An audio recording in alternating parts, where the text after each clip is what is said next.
Yeah, whoa! Hi everyone! Hello! How are all of you? Hi. Yes, this is my hand. In case you guys didn't notice, this is my hand. It's a sheep hand. How is everyone this fine evening? Okay, as usual, the tracking might be lost sometimes. Yeah, sometimes the tracking might disappear and stuff like that, so just... Yes, anyway. Setup is as scuffed as usual, so it be like that. How are you guys this fine evening? Today is Friday, so 1st of March. Let's see, 1st of March. Well, I can't think of anything special today except that it's the beginning of March. So, guys, are you guys ready to see the cards? Yeah, so I wanted to do this showcase like quite a bit earlier. Yeah, I wanted to do it quite a bit earlier, but then, yeah, Honkai Star Rail happened. I'm sorry about that.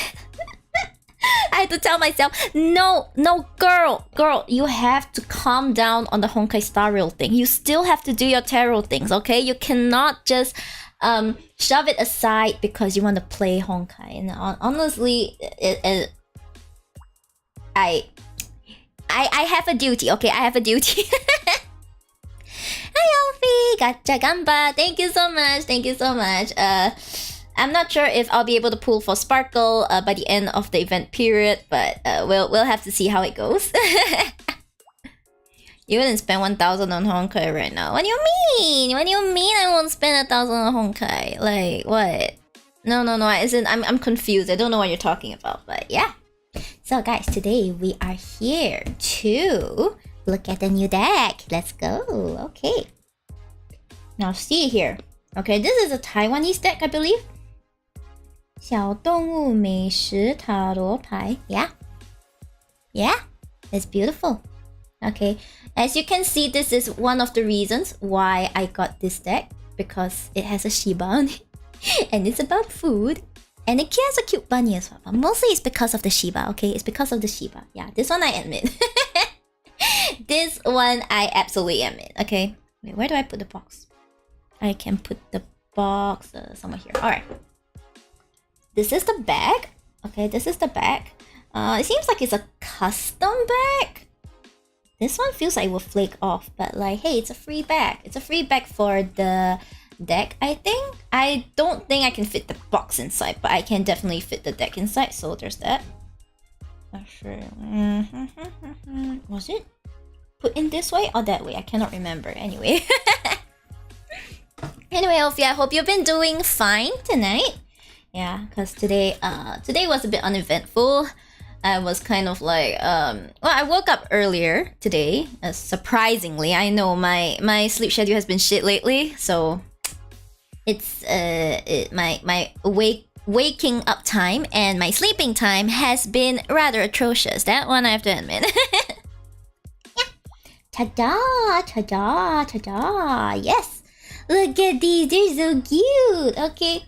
Then there is, of course, the guidebook. I thought a guidebook would come with explanations for all of the cards. Yeah, because generally guidebooks tend to do that. But as you can see, this guidebook is really freaking thin. Okay, it's really freaking thin. And then when I opened it, I realized that it does go through all of the major arcana, all the way till 21.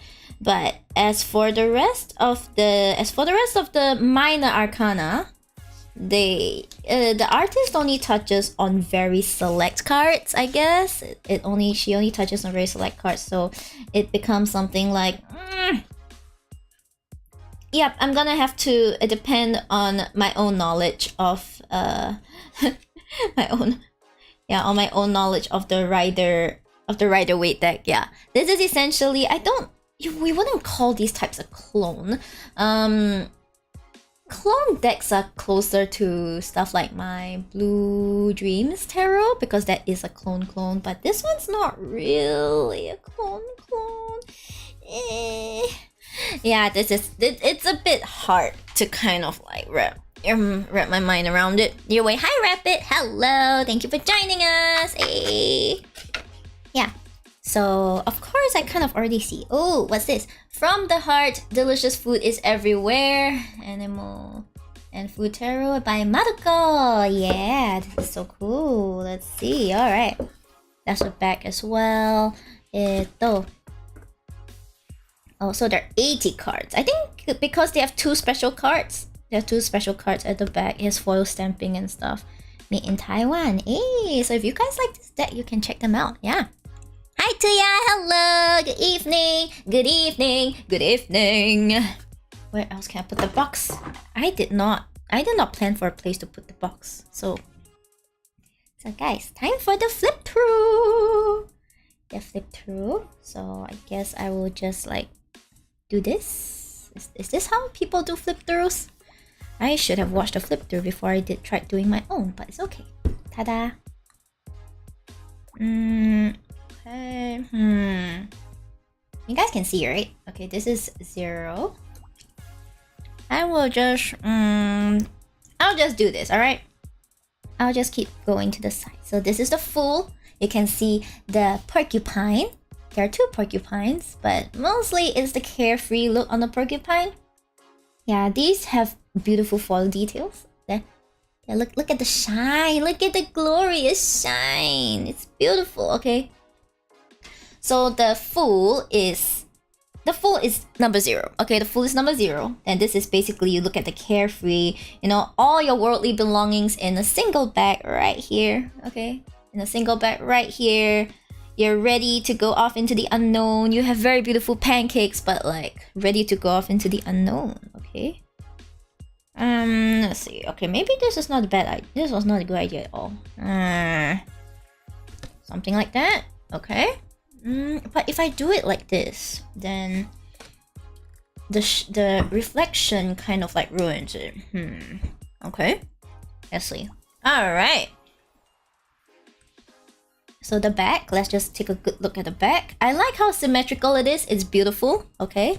I highly recommend cards with symmetrical backs because you're gonna have to read a lot of reversals most of the time, unless you choose not to read reversals. Then in which case, I believe that it would benefit you to. Well, anything will do. You don't need the asymmetrical ones. I do have decks with asymmetrical behinds, but that will I will show you guys later, like at some point. Yeah, look at this. The Magician. Okay. Magician, you might see in most decks, Magicians have the as above, so below kind of thing going on. And most of the time, they have the infinity symbol above their head because they're the masters of manifestation, okay? Whatever they can see in their mind's eye, they'll be able to manifest. Okay, and then we have number 2, which is the High Priestess. This is a very cute snowboard. I forgot what species this is. I believe it's like one of those species that you can find in Japan. Do correct me if I'm wrong. I think it's a species you can find in Japan, but yeah. Anyway, High Priestess does have a lot of hidden things going on. Look at the Book of the Torah under her wing, and you know, sitting in between the cups and all that. Yeah, it looks pretty bright and fun, but nonetheless, the priestess, everyone. And then you have the Empress. Actually, what animal is this? I think it looks like a cheetah. Leopard? Is it maybe a leopard? Yeah, it kind of looks like a leopard, like baby leopard. It's a leopard empress, okay? Yeah, the leopard empress. Would you call a leopard an empress? Yeah, so the thing about looking at new decks is that sometimes, even though they follow similar concepts of like the Rider-Waite imagery, you kind of go for, how to say this, like the concepts are similar, but depending on how different artists reconstruct the scene, depending on even the breed of animal, the type of animal, the body language of the subject in the scene, they can bring out completely different sides to like all these cards. Yeah, so that's kind of how it usually goes. Hi Zero, hello, hi, thank you for dropping by. If you're doing great, I am doing great. Thank you, yay! I'm so glad I could finally like settle down and you know, show you guys this deck. Yeah, I'm probably being too long-winded. I should just show you like the beautiful decks. Ooh, it's a bear emperor. It's a bear emperor. Bear emperor. Bear emperor. Yeah, so he's holding like a blueberry and he's holding a scepter. Well, the emperor is the emperor. Authority. Okay. And then we have the Hierophant, which I believe is ruled by Taurus. I know because I'm a Taurus. It's about following traditions.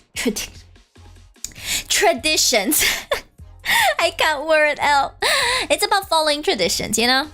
Traditions, learning, getting familiar with the foundations, you know, of things and stuff like that, because as much as we like to go all screw tradition, you know, it's just peer pressure from dead people kind of thing. There are still many things in the world that rely on tradition, because tradition is exactly what keeps things going, you know?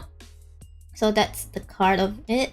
And I believe it's very suitable. Look, it's an owl. Like, when you think of someone who's wise, advice giving and stuff, you usually think of an owl. And like, we have these two sparrows learning from the owl, which is interesting. And of course, the card ruled by Gemini, the Lovers. The kind of card that would be right at home in any love reading, but so far I don't think I've actually encountered the Lovers in a love reading. Huh. Maybe at some point, if I do love readings again, this card's gonna pop out. That would be wonderful. Yes, beautiful swans. So you have the swan, the main swan presiding over two swans, and like, all is good, right? Now here I have the Chariot. This Chariot is a bit different. Okay, so you see it's a polar bear sitting in a sushi box. Okay, the sushi box. I see the sashimi, I see the maguro and stuff like that. Well, he's holding a pair of chopsticks, and apparently his sushi chariot is being driven by two gigantic lobsters. Okay, these beautiful lobsters. They look very delicious. I would eat them in a heartbeat, except I'm allergic, so I can't eat them. Sorry for rambling. Hi May, hello, how are you? I hope you've been doing well. Hi. I feel like I haven't seen you for a few days, but either way, I know you have your own life, so hope you're doing well. Okay, hope you're doing well. Had a great birthday yesterday, but I missed since you didn't stream. Oh, easy. Sorry, Zero. Like, yeah, girl needs a break as well. And the previous time I streamed till like 3 a.m. Please, I was about to pass away yesterday. So, well, I'm glad I got to have a short break. Yeah. Oh well, but it's okay. I'm here today, alright? And that's what matters, alright? Yeah, I know this is not like my usual stuff, and as a result, you guys probably are just tuning me out right now. Well.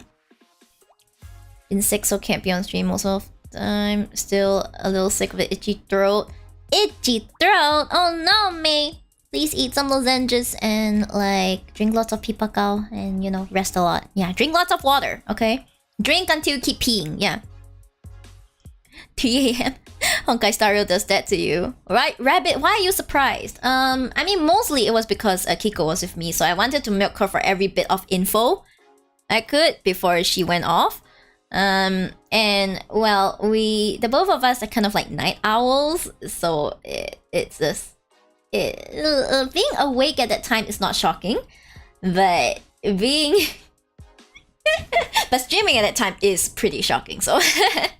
Love your terror stuff, don't worry about it. Oh, thank you, Zero. Aww. I'm glad, because it's something I'm quite passionate about, so... Milking Kiko, okay. I mean... I mean, I was just playing off her love for Danheng, okay? Oh yeah, but I think Rabbit was around when Daniel Hung came home. Soaked Daniel came home. Anyway, Soaked Daniel is Soaked Daniel has been well taken care of. I have upgraded almost all his traces and everything. He's helped boost my team quite a bit, but I still haven't forgiven him for what he's taken from me. Okay. He wiped out my entire freaking with this. Thank you for the gift, Sub-Zero. Thank you. Yay. Did it go to May? Did it go to May? Yay. 83 roll. It's 83 after the 50 pity, okay? So that means before that I had like 50. And then 83 on top of... freaking Soaked Daniel. Pain. Yeah, but let's not talk about Daniel. He's gonna piss me off. But back to the Chariot. Chariot, I believe, is ruled by... Wait. I don't remember. Anyway. 83 plus 50 Spain. Spain, but the S is silent, baby. The S is silent. Hi, Timas! Hello, Timas. Hello. Okay, this one. Strength is ruled by Leo. This one I know. Strength is ruled by Leo. Okay, because there are links between the astrology major arcana as well as the 12 horoscopes. So I'm trying to like remember which is which. This is terrible. And what's the goal of the game? The goal of the game is for me to survive 2 to 3 hours talking to you guys. Yeah, that's it. That's the goal of the game. Yeah. Okay, so strength. Well, strength basically it's showing inner strength. Because normally it's a lady cradling like a not dragon, cradling a lion's head, and he is being meek in view of like her gentle presence. So she's not controlling him using force, she's controlling him using like kindness, I guess. Leia, Miyori, there's a tarot category. Leia, you see there. I know there is a tarot category, but if I go there, I'm gonna get 10 million people asking for readings, and I'm not giving readings today. You see, there's a like a little bit of the thing there. Okay, there's a little bit of a thing there.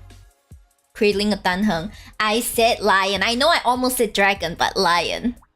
And why would I cradle a Danheng? Only Kiko should like do the Danheng. Yeah, she'll cradle Danheng. I don't know who I'll cradle. Maybe Jingyuan. Maybe Jingyuan. Maybe. Okay, guys, we're gonna try this. Okay, I'm going to go to the tarot category, and we're gonna see if anything changes. Okay, I'm going to change my category. This is gonna be like really risky. Okay. Probably. I guess. Okay. I'll just do it. I'll just change the category, baby. Okay. If anyone comes in, Rabbit, I'm gonna have to rely on you to like bonk them if they get too annoying. But anyways, back to this. Hey. Strength is cradling, not a dragon. See, it's a lion. Okay, you said it's a lion. It's lion. Understand? Yeah. And we have the hermit. Why does this look like Kung Fu Panda? This looks like Kung Fu Panda. he has the ramen. He has the... Isn't this Japanese ramen? This is Japanese ramen, isn't it? Panda, what are you doing with Japanese ramen? Nani? I'm confused. I don't know. It's probably Chinese ramen as well. Chinese ramen. But the hermit is essentially is ruled by Virgo. Okay, the hermit is usually depicted as like this old man in a hood. You know, he looks like he's like some part of some cult, and usually it talks about like self-reflection, going off, isolation, that kind of thing. Like, you know, sometimes it's only when you pull away from the hustle and bustle of the world that you can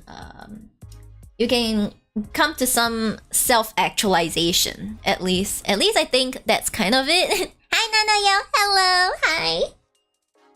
Welcome in, yeah.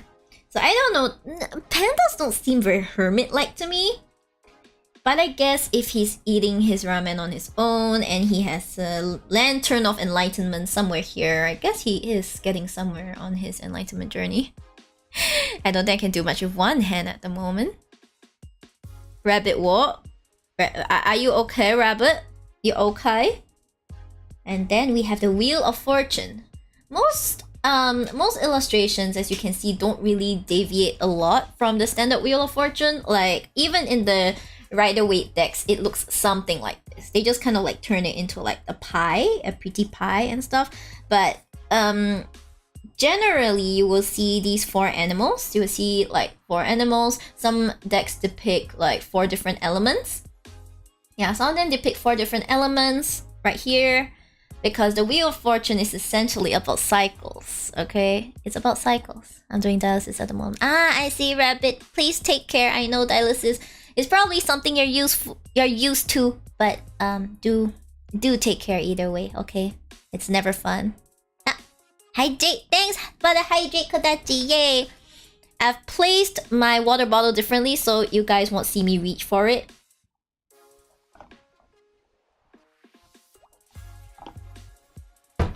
Ba, ba, ba. Thank you. I have done a hydrate. Thank you. Yay. Yeah, essentially it just means that if you're having a bad time now, good things will come. If you're having a good time now, always be prepared that things could always change. You know, always be prepared for the unexpected and stuff. So it's kind of like a gacha. It's the closest cut to like, gacha time is your next. Will you have a good time or will you have a bad time? This is the gacha card now. And don't quote me on that. I made that up on the fly. So basically, if I'm doing a reading on like how will Shib's gacha luck go, it'll mostly just be like, and I see this, I will look this card in the eye and I'll be like, where's my sparkle? Where's my sparkle? You said good things are coming. Something like that. Right, the Justice card. Usually, Justice card... let me think. No, the lady in the Justice card doesn't usually have a blindfold, so I don't think this one has a blindfold. But the skills are pretty important. Yeah, the skills are pretty darn important over here. So, we go with that. We go with that. Scales, very important, okay? It's about fairness. It's about justice, essentially. So if you see this card and it comes out like that, usually means that either you or someone around you has been up to some shady business. Yeah, it's that type of card. We're gonna lose the 50-50 gacha. I can't lose something I've already lost. Wait, I can. Pain. The pity system is so pain. Like, the pity system is there so that we don't gacha endlessly and like spend 5 figures on one character, because that's just extremely predatory. But still, it's painful. Okay, it's painful. Okay, so we have the Hanged Man. Usually it depicts a guy peacefully, you know, hanging himself upside down. No unaliving imagery, but you know, he's basically hanging upside down. Yeah, so I guess the sloth is a very suitable character for this. Normally it means like self-sacrifice. So it's like by going through a kind of sacrifice, by going through some kind of short-term suffering, you come out behind on the better end. But at the same time, you have to be careful not to, you know, overdo it. Yeah, the sloth with the smiling face. Yeah, he knows what he's doing. So, thighs. Rabbit, why did you randomly show thighs? Why? Yeah, this one I'm still studying the imagery because I'm wondering, like, okay, this is the death card. I know this deck is meant to be more lighthearted and everything, but I'm kind of like, what does this death card really show? What does this death card really show?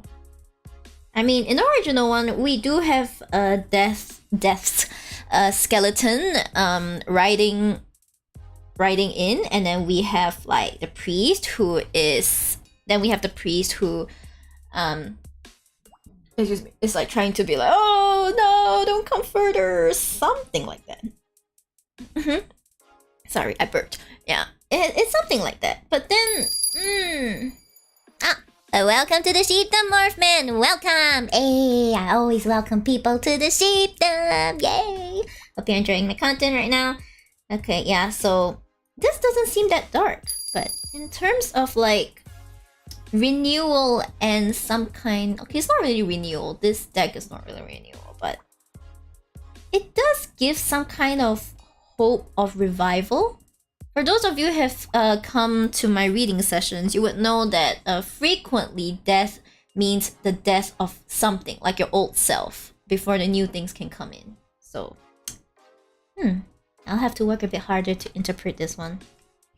And now, the absolute balance card, Temperance. Okay, normally you would see like a guy with endlessly flowing water between two cups, which you can see here. Yeah, it's all about the delicate balance. Okay, it's about temperance. It's about being.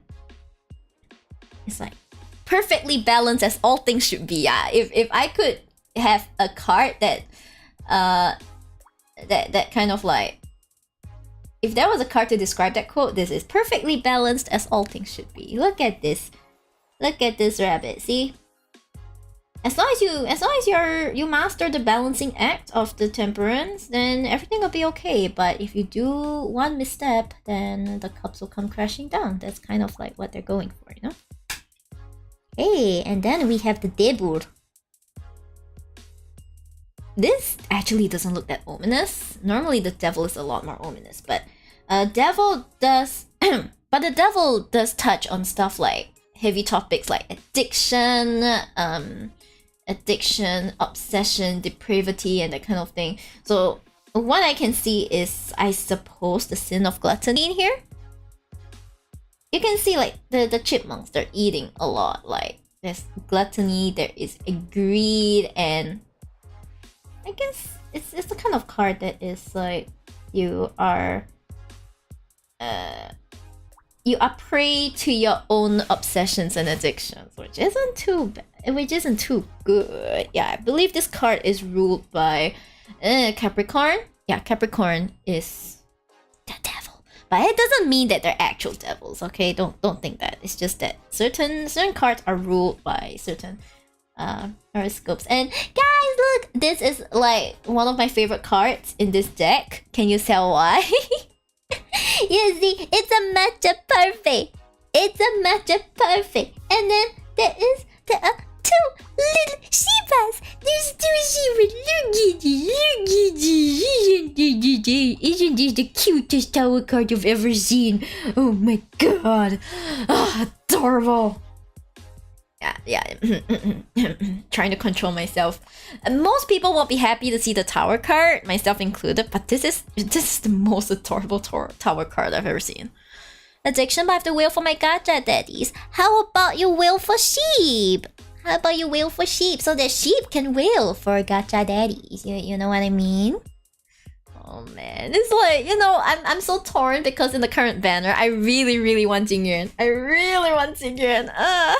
But no matter how I look at it, Sparkle benefits my team more. So I'm like, I guess I have to go for Sparkle. I have to go for the unhinged girl. No. Have to go for the unhinged girl. Oh boy, wheel for sheep, sure. Yeah, I accept donations via gang. If you're interested. Yeah, Rabbit, I don't use stream elements for tips, so thank you for the zombie. Thank you. Any stream elements for tips, I use it. I mostly use Gank or Coffee, I guess. Streamlabs, I stopped using it. Yeah, I stopped using it. Sorry, unconventional tipping methods. Yeah, but thank you so much for the gift sub. I appreciate the tip, yes. I guess that's your way of cashing. That is a 1 draw for a sheep. 1 draw, yeah. And then poof, I'm here, guys. I'm here. Okay, the start is about renewal. This is rejuvenation, renewal. Renewal. There's another word for it, but I kind of like forgot the word. Yeah, so essentially it's like retreat. Yeah, retreat. That's the word. Retreat, rejuvenation, renewal. One of the re's. Yeah, look at this. Oh man, it's cute. It's so cute. And then we have the moon. It's the Shiba, guys. Do you see the Shiba? I see the Shiba. Do you see the Shiba? Do you see the Shiba, guys? I see the Shiba. And I love the Shiba. It's beautiful. Okay, it's beautiful. And so the moon stands for hidden things. For hidden things, for illusions, for like inner thoughts and stuff like that. The Shiba? Yeah, it's the Shiba. The Shiba butt. I mean, obviously mine is the nicest Shiba, but like this one's not bad as well, you know? Yeah. So you have like the wolves howling to the moon and everything. Then we have the sun, which is represented by the sunny side up egg, Lamau. And guess, guys, you wanna guess what planet rules the sun? You wanna guess what astrological planet rules the sun? It's, guys, the sun is ruled by the sun. I know, shocking. It's so shocking. First time I saw it, I was like, what do you mean the sun is ruled by the sun? Like, how does anyone even understand that kind of logic? Yeah, but it's true. The sun is ruled by the sun. Yes, I know. I was shocked too, guys. Don't be too shocked, okay? The sun is ruled by the sun, indeed. Yes. Anyway, I prefer thighs. The sheep thighs are always here as long as you're willing to pay the very, very cheap fee of 10,000 channel points. Judgment. I'm not sure what to feel about this, but a cat as an angel summoning people, for judgment. Okay. Judgment, essentially, it's kind of like a looking back on what you've gone through so far. Is there anything you should be taking stock of right now? Kind of card. And, well, when eventually the day of your judgment comes, can you truly say that you have accomplished what you wanted to do? Can you truly say that you have been the kind of person you want to be? You know, that's the kind of card this is. And the world is universally I'm sorry, that was a bad pun. Anyway, the world generally is the kind of card that you'll be pleased to see in any reading. Like, if you have a romance reading, you see the world, damn, you got a good thing going. You want to do finance reading, oh, you see the world, yeah! Or you want to do any kind of reading, because essentially the world card is about the end of the process. Like, you're done. You have come to the end of this process. The rewards are here, you know? All the world's your oyster. Yeah, the world is your oyster. This is essentially that kind of art. No, the sun is ruled by its father. I see! I mean... Yeah, Ace of Wands. This one Wands has been replaced by Cake Pops, which I think is like the cutest shit ever. Like, look at this. Look at the kitty cat. Look at the baby hamster. Is this a hamster? I think it's a hamster, but it looks like a squirrel. I think it's a squirrel. Behind it looks like a tail. 3 of Wands and the 4 of Wands. Look at this family reunion and stuff. And then you see them fighting with the Cake Pops and the 5 of Wands. This is like, wee.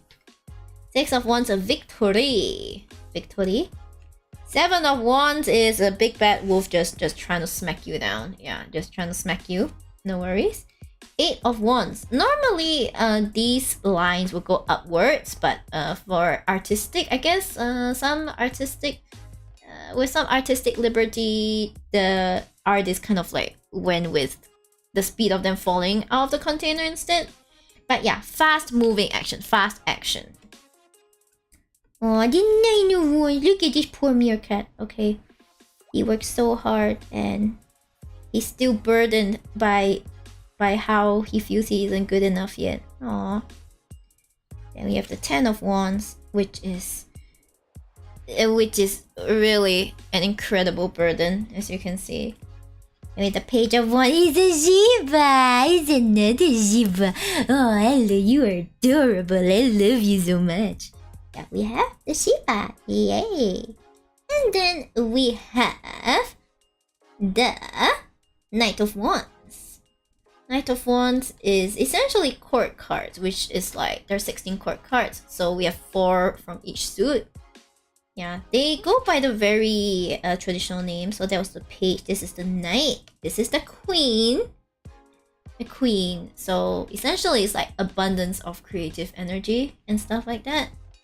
Then you have like King, who is all about the authority and very level-minded thinking. Okay, in some readings, these court cards can generally mean appearances wise as well. Like those who are focused on these, they can there are appearance, like physical attributes connected to each of the court cards. So I don't know how they do it, but somehow that's supposed to help them predict like what your partner might look like. I have not tried that, nor am I interested in doing it. Let's see, Ace of Cups is matcha, guys. It's full of matcha. Look at that. An abundance of matcha, like an abundance of emotions, because Cups is the emotional suit. Previously, Wands is like the creativity suit. So you have these two homies sharing parfaits, enjoying parfaits together. Well, that's great. Unity. And the Three of Cups is one of the best cards as well, because it talks about gathering. It's like gathering, having fun, you know, celebrating friendships. Yeah, the Four of Cups as well. About not seeing, it's like not seeing the forest for the trees, you know? It's like you're missing the forest for the trees kind of like feeling. So you're upset with what you have now, and you're kind of like ignoring the better thing that is being offered to you. Whether or not it's because you choose not to see it or you stubbornly choose not to accept it, sometimes the truth may be more interesting than you expect. Yeah. And Five of Cups. So what's Five of Cups again? Ah, yes. Yeah, anyway. Let's go on to the next one. Six of Cups, I believe, is the nostalgia card. Yeah, because these illustrations are pretty different, so I'm gonna have to like get used to it. It should be nostalgia. It should be nostalgia. So sometimes it pays to take a step back, but if all nostalgia is going to do is to trap you, in the past, then there is no point in like doing it, you know? You have to be careful. Hi, hey! These cards are so cute, my god, thank you! They're cute, right? They are the animal and food tarot card. I mean, tarot card, tarot deck, whatever. Yeah, they are so cute. I have not shuffled them yet. Okay, I'm just kind of doing a flip through before I start shuffle them. They are really, really cute. Okay, I foresee that these cards won't be doing. I won't be doing very heavy topics with this card. So we'll probably use these to do more lighthearted readings and things. The food looks very edible, right? It's so good. And Seven of Cups, one of my favorite. The choices card. Okay, look at this whole menu. Look at how many things you can choose from. But be careful that you know you're not fooled by illusions. All right, be careful that you're not fooled by illusions. Yeah. Yeah, and then we have the Eight of Cups. You have the Eight of Cups. He has done all the work. Okay, I think. Let me think. This is the card where the guy kind of like leaves things behind. You know, kind of like leaves the cups behind because he has done what he needs to do. It's time to move to greener pastures. Be very careful. Yes, hi, welcome. I'm glad you're here. Yeah. And we have the Nine of Cups, which is you're absolutely emotionally fulfilled. Emotional fulfillment. Emotional fulfillment. Okay. You have the Ten of Cups, which is the celebration of anything and everything. Yeah, the emotional journey is almost at its end. It is at its end, actually, if we're going by number. And the Page of Cups. You might remember it as like the young guy that has the fish poking out of the cup, but here it is represented by like the biscuit. Hey, look at this, the biscuit. And a beautiful young sparrow. And then we have the Knight of Cups, a very beautiful. I forgot the breed of this dog, but this dog is a very beautiful dog with mighty fine hair. Mighty fine hair. Yeah.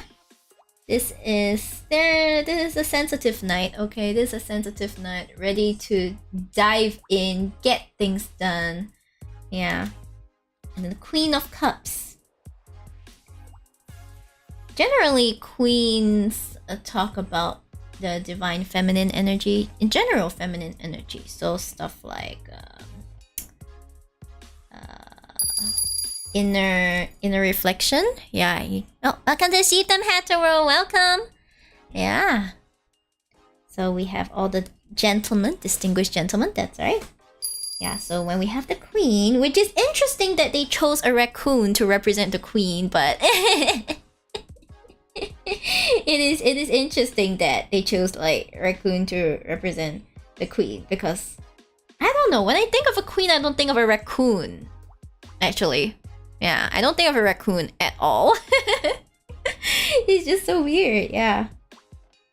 But look at how fancy the cup is. Look, the queen is in her element. The queen is in tune with her emotions. The queen is always... The queen is, you know, in tune with, is always on top of her emotions. She doesn't let her emotions lead her astray. Yeah, so... This is pretty good if you're going for a reading that's pretty high on emotion and stuff like that. Yeah. You have a cure enter for a reading. That's okay. Sorry, I'm not doing readings today. Yeah, because she collects a lot of food for subjects. Maybe it is a pretty cup though. See, even the king's cup isn't as beautiful as hers. Like that's absolutely telling. As opposed to a reading of sheep floating next to you. Hey, rude! His name is medium milk tea, 50% sugar, less ice at pearls, okay? His name is medium milk tea, 50% sugar, less ice at pearls. Alright, yeah. That you gotta say his name right. Okay, you gotta say his name right. If not, he will get a bit angry. So the King of Cups. Kings usually mean older authority figures. People who think more rationally. So that's why he is not as in his element in the Cups suit as he is elsewhere, like say the King of Swords. Now we come to the swords, okay? As you can see, it is the sword is a baguette. It's a bakute. I'm sorry. It's the baguette. It's the baguette, guys. It's the baguette. It's the bakute. The beluga is so cute. The beluga is adorable. I would say the beluga looks more like a prince than the king, but this is the King of Cups. You can see at the bottom. Yeah, it is very cute. He seems to look younger than the queen. Maybe that's on purpose, you know? Yeah, cute trash panda. Trash pandas are always cute. Okay, I got this. Can I get readings? Sorry, I'm not doing readings today. Today is just a tarot showcase and chatting session. Yeah. At some point next week, I do intend to have like a themed reading nights. Yeah, themed reading nights. So, if you like a reading, I'll see you then. If not, I think you'll find you'll have better luck going to other tarot reading streams. Yeah. The cat holding is so cute, okay? Yeah, but what I can see is that the Ace of Swords usually means the pursuit, the beginning of if I have to put in words, it's like a rational venture, but usually this means like a work venture, something that's academic related, something that is career related, and normally it will be a good thing. Okay, normally the image is of like a knight, not saying a knight, a hand very firmly holding onto the sword. But when I see the cat holding onto the baguette, it doesn't seem very firm. Like, you have to be careful, or if you let the sword slip from your grasp, it's gonna hurt you, you know? Yeah, but then again, this is a baguette. It's not hurting anyone. It's not hurting anyone. And the Two of Swords. Wow. Wow, this is a beautiful one. Look, it's so beautiful. It's a pug. Wait, that's not a puggle. That is a French bulldog. That is a French bulldog. Yeah, it is a French bulldog. Essentially, Two of Swords. Usually, it shows a blindfolded woman with two swords across the chest. Like, if I were to draw a Honkai Star character in this card, it would be Jingliu. It would be Jingliu because it's a blindfolded person. Not that Jingliu is blind. I'm not saying that, but yeah, because this also means choices, as in caught between a rock and a hard place kind of choice. Okay? Yeah, caught between a rock and a hard place. So usually it just means you have two choices. None of them are good. Best of luck. Of course, it's not that simple. Okay, in readings, I'll be able to explore it more carefully, but off the top of my head, that's what it means. That gets hurt a lot if you get hit, in my opinion. It does hurt. Oh my gosh, it does hurt. Like so far no one has smacked me with a baguette, nor have I been hit by one, but it is a very hard bread. I prefer it in my stomach though. Num num num num num. It goes great with curry. Yeah, and Three of Swords. Do you guys remember what Three of Swords is? Three of Swords is heartbreak. So you can see that here the artist has chosen to stab all three of the baguettes into the heartache, breaking apart the hard work of this poor otter. Oh my gosh. And Mayagi could pick the lesser bad of the two options? I guess so, but usually you need the question of the reading as well as the cards beside the, it's like, you know, the other cards beside it in the spread to fully dissect the decisions and things like that. Yeah.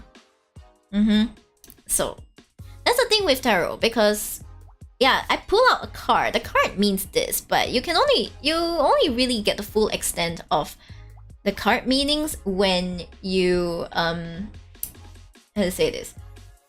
When you put them all together and you see how they link up. You see the story that they're telling. Yeah. So all these fast readings, the free one card readings that I've been doing, all those are essentially like warm up, or like very light.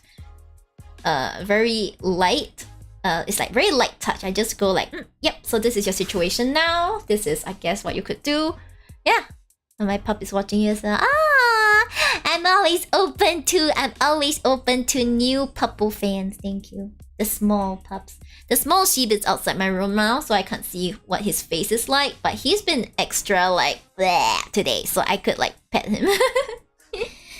Yeah, normally it's a much more heartbreaking look, but Three of Swords, heartbreak, hurt. So someone is hurt, or someone is gonna get hurt if you see this card. What is the Four of Swords? Four of Swords is rest. Yeah, normally it looks much scarier, but like, well, we have a corgi who's eaten a bit too many baguettes, so he is resting. But Four of Swords usually means a time of rest and contemplation. Okay, basically, retreat. Okay, retreat. Think about your next moves, and things will become clearer. Now, what is this? Five of Swords. Five of Swords. Yeah, okay, I remember. It's usually a guy that is holding multiple swords, and everyone is like, "Exécute-moi." It's like Esakusama, I don't want to play anymore. Essentially, it talks about like foul play. And it's like, yeah, you won, but at what cost? Yeah, you won, but at what cost? So this is the card that's, yes, you've won, but at what cost? What did it take to get you here? Yeah, and it usually tells you to relook at your relationship. She's Labrador and Golden Retriever mix. That is like one of the most adorable mixes ever. Like, you know, they're all big babies. They need lots of attention. Please give your doggo. Please give your doggo like a nice kiss on my behalf. Thank you.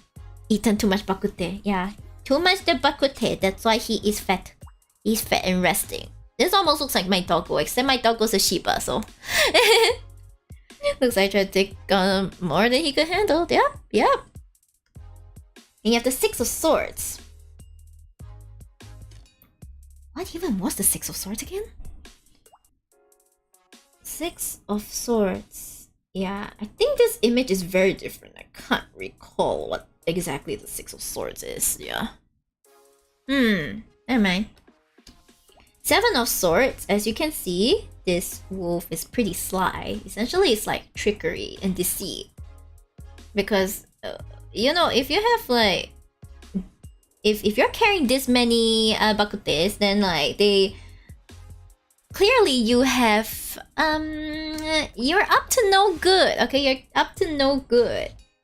Or it could also mean someone else is up to no good. So, that's terrible. Now, Eight of Swords is one of the cards that I see a lot. Essentially, it's a blindfolded woman who is... Usually it's a blindfolded woman who is like stuck. Not say stuck. There are a lot of swords around her, but... And she's tied up. But her hands are not tied up. So she can easily free herself if she could just like shake off the blindfold, untie her ropes, and walk away free. Because there's no one keeping her there except herself, you know? So if we're looking at this, it's essentially you see the poor bunny is like stuck like that. But all the bunny has to do is, you know, look around them. The solution is right there. You see the scissors? The solution is right there. They're not stuck. Okay, there's a way to get out of it, but only they are able to do that, yeah. She's a soft buff with some white patches, 4 months, so she's a bit of a troublemaker still. 4 months! That's basically fetus in dog ears, okay? That's basically fetus in dog ears. Oh my god, just like cuddle her, okay? You're gonna miss these days when she grows up, alright? You're gonna miss those days. My doggo is old and kind of a little shit, so Can't see. What do you mean can't see? That's terrible. Okay, 9 of Swords. I don't know why my brain is blanking out a bit because of how different these illustrations are. The 9 of Swords. The 9 of Swords. The 9 of Swords? What was it? But I do remember the 10 of Swords though. The 10 of Swords is essentially... This is such a nice way to put it because in the actual Rider-Waite deck, like, it's 10 freaking swords stabbed into like a person's dead body. It's terrible. At least this squirrel is just getting like weight underneath all of these baguettes. It could be worse. It could be worse. And then you have the Page of Swords. So it's a sharp-minded, intellectual youth ready to set off on their journey. You know, he's classy. Look, he's classy. He has taste. He wants to learn more about the world. But he needs to be careful not to be a bit too pretentious, I guess. Yeah. The Knight of Swords is like, hell yeah, let's go, let's go. I'm ready to do everything it takes to become like the next Dr. Ratio, the next genius. I'm just kidding. Yeah, but this one, the thing is, knights are all about action. Knights are about action, about getting things done. So if you're not careful, you know, just because you're getting things done fast does not mean you're getting it done the best way. Ah, yes, our leopard queen. So this queen, so the Queen of Swords. The Queen of Swords is a bit different from the Queen of Cups because, well, being really intellectual, being really rational and level-headed doesn't really suit. It isn't really the qualities of a queen in a sense. At least not a queen in the sense of the tarot. So she runs the risk of trying to suppress her emotions too much, and you know, she can become quite calculative, I guess. You know, she can become quite calculative. So you know, the thing with Swords cards is that you have to be pretty careful about managing your emotional side as well. Yeah. King of Swords is the elephant. Hi, Lilia! Hello! Oh my god, Cherry Blossom Raid! Hi! I'm just gonna wait for Mix It Up to shout you out. I left a slight timer. What were you doing? You were doing art! Oh my gosh, art best game! How did you play art today? How did the art game go? Hi, hope you had fun. Warrior replying, hi everyone, I'm Miyori Shiba, I'm a Shiba VTuber. I'm currently really deep into Honkai Star Rail, which I'm not playing today because I'm trying not to get too addicted. But sometimes I do tarot readings as well. Today's not a reading day. Today's more of like a looking at my new deck kind of day and answering tarot questions kind of day. So yeah, if you like that kind of content, or you just want to sit here and hear me like talk all the time, that's fine as well. Yeah, but welcome. Hi Lilia, hey! I'm in love with your model. I love Shibas. Oh, thank you! Yay! I'm glad you love Shibas because I do too. Look at my petal here. His name is medium milk tea, 50% sugar, less acid pearls. I know it's one of the shortest names I've ever heard. So I sincerely hope you can learn how to address him by his full name. Thank you very much. Yeah, but don't feel pressured to stay if you're tired and need to go. Okay, if you want to learn, that's fine. If you want to like go, that's fine as well. Okay, no pressure, guys, no pressure. But I'm gonna continue. Okay, we're at the end of the sword suit. Hey, he's an elephant. He a heavy boy, guys. This King of Swords is a heavy boy. His burden is heavy as well. He is heavy. His burden is heavy, and there's nothing else. Anyway, let's move on to the next one.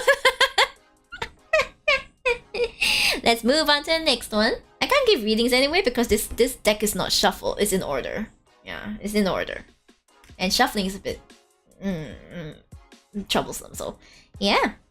So the Ace of Pentacles. Pentacles is represented by the donuts in this deck, which honestly, oh, it's so cute.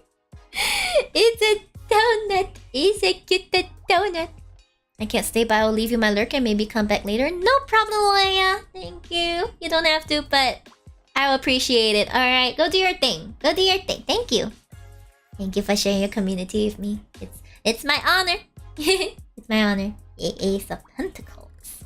Yeah, Ace of Pentacles. Usually, a Pentacles is an earth suit of material possessions, material goods, and our attitudes towards material goods. So talk of stuff like status and everything. And usually, it falls within the jurisdiction of like Pentacles. Okay.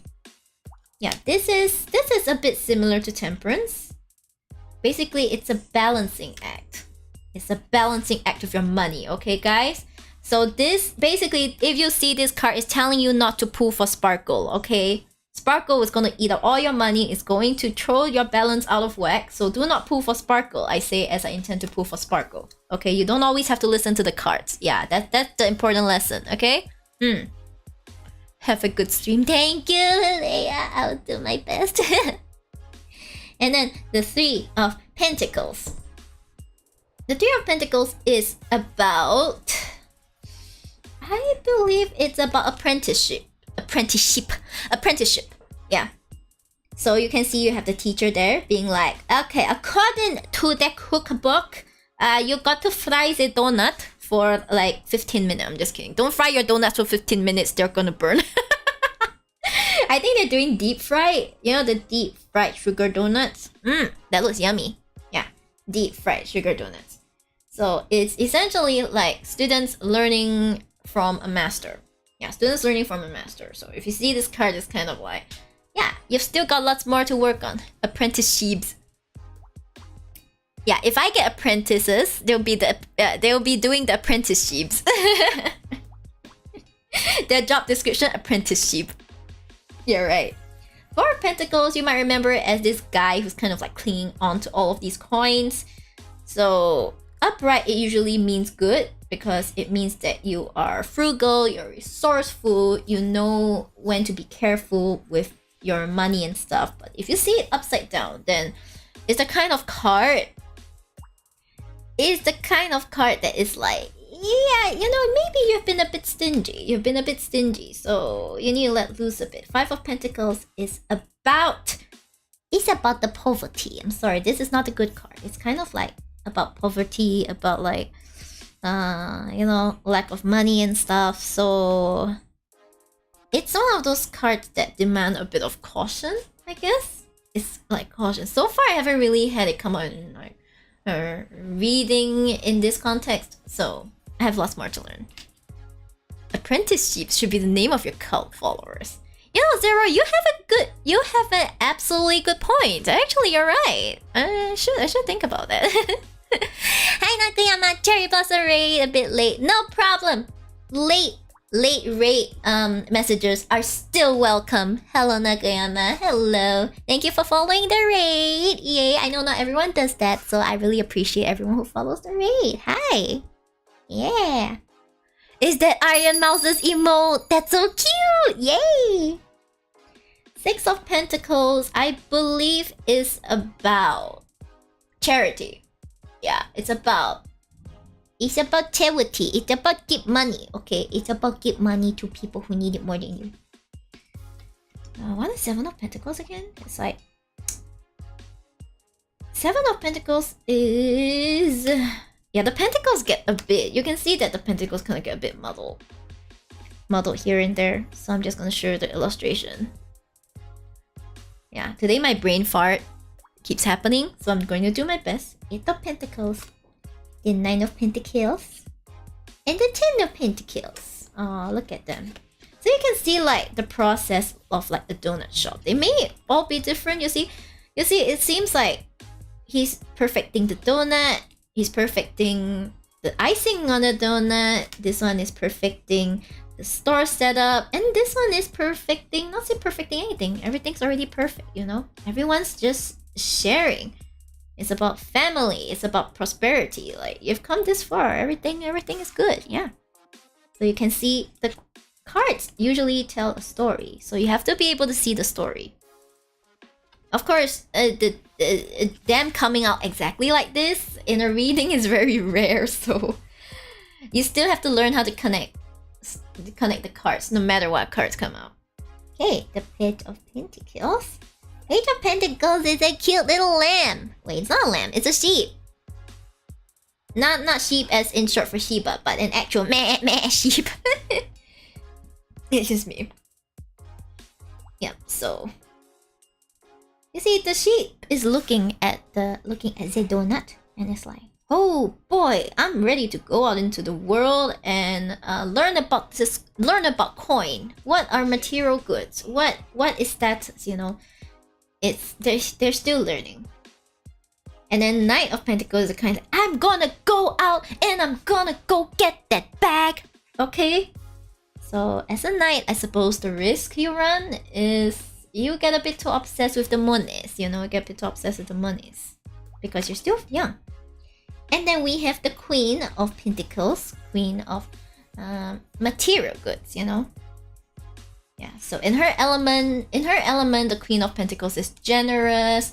She is she's warm, she is generous, she is motherly, and she takes care of the people around her. But when her resources run thin, when everything around her isn't balanced, then she runs the risk of showing her not as good side, you know, her selfish side. She can be selfish, she can even be cruel actually. So money does make the world go round. Hello Faye, hello. I would like to report that I believe I used your support for the Calyx at least once today. Wait, not Calyx, I think Stagnant Shadows. Yeah, I used it at least once, so I hope it gave you some credits. The King of the Pentacles. King of Pentacles is essentially someone who's very assured in his status, very assured in his material goods. He has everything going for him. He has people respecting him. He has, you know, he has enough to get by. Basically everything's going well for him. Okay, but upside down, you know, upside down usually means things are off balance. Sometimes when you look at the picture and the picture turns upside down, just think of what happens when you turn it upside down. Like what goes off balance, what will fall. And usually the divination is pretty straightforward like that, yeah? Now, they give 2 extra cards. I'll go and pull the cards out to show you, to compare, okay? These are the... I need is... Where the hell is the... Where did the fool go? Whoa. Where did the fool go?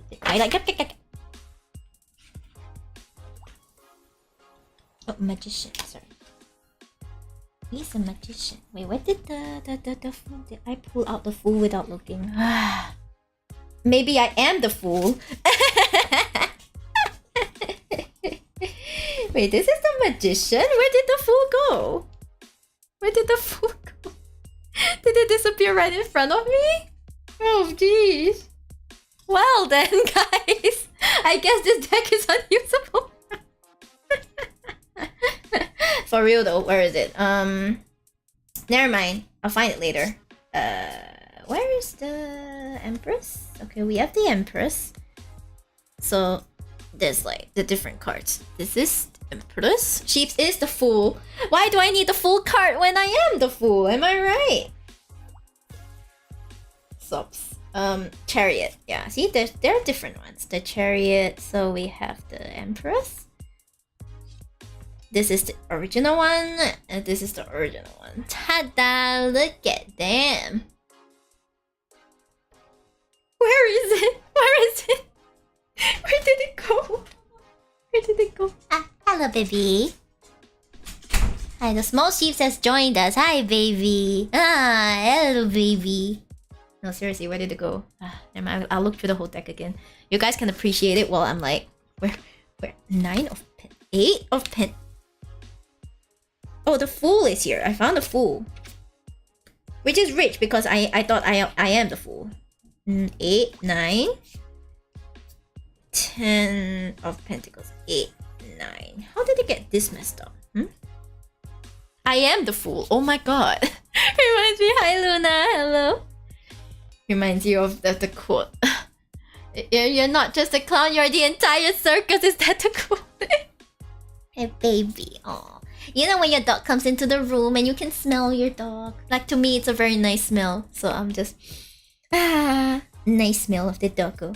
Yeah, you see, these are 2 completely different illustrations. It uses the same one, but this is the later one, I believe. Yeah, this is the one this is the original one. This is another one. I'm not sure which one is better. Both are good. Both are really good. I think I like this one better. And then for the Chariot, I like this one better. I don't know. This looks a bit more like... I don't know how to describe it. But yeah, I'll probably think about like swapping them. Anyway, let me just put them back. I'm gonna try shuffling it for the first time. Okay, back you go, Empress. And then Chariot is number Shibun. Number Shibun. Shibun. Shibun. Shibun. Wait. Shibun. And then these 2 will have to take a back seat because they don't belong in the deck. It would be unfair if I had a deck that had like 2 Chariots and 2 Empresses because that just won't be fair. Is it waterproof? It's not. It's not. In fact, most decks are not waterproof, okay? I just happen to have like 2 that are waterproof. But one of them is foil. It's very pretty, but it's not easy to shuffle. Like, I tried to shuffle a few times and I always drop it. Like, I always without fail drop it. I don't know how to shuffle it. Is it plastic? No, it's foil. I mean, plastic? Foil? Kinda?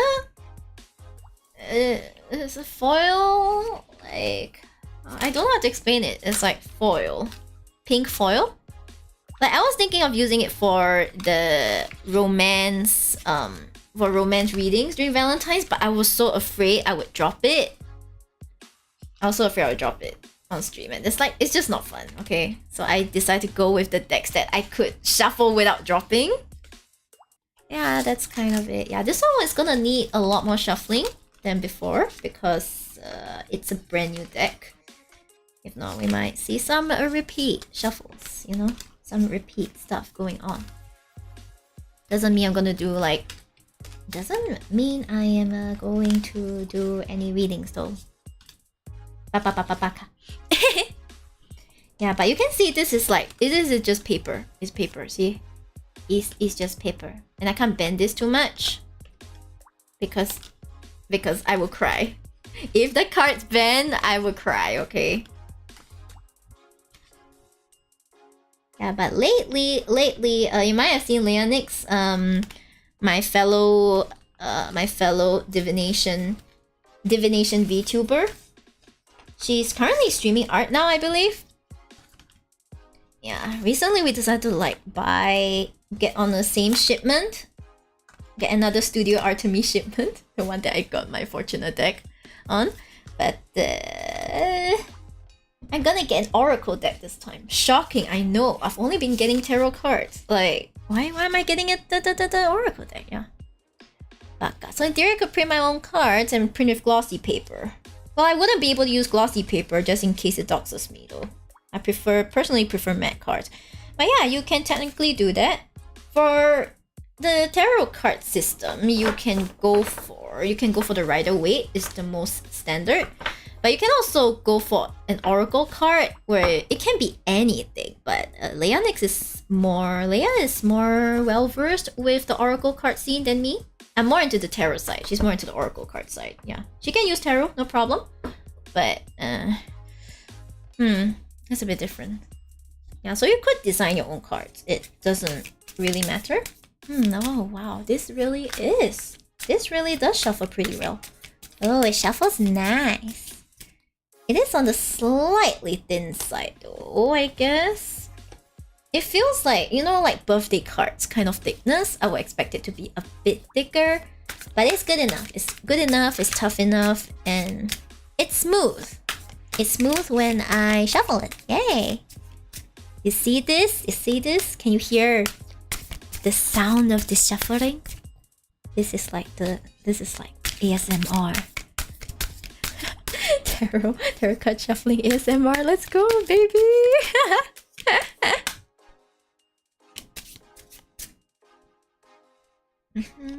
I believe it should be sufficiently shuffled. If this isn't sufficiently shuffled. Did I just make my own tongue twister combo? Sufficiently shuffled. ASMR of destiny. You know, like a lot of people do think of cards as like when they do when we do stuff like divination and things, people think, that's my destiny, I cannot change it. It is what it is. But that's really genuinely not true, you know? That's not really true. If you let a fortune teller tell you how to live your life, you're never gonna be happy, man.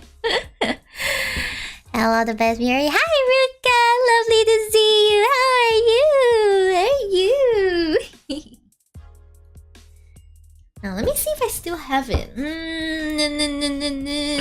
Let's see. Okay, guys.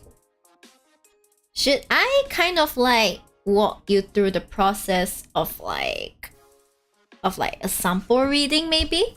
Should I walk you through the process of kind of like how I do it?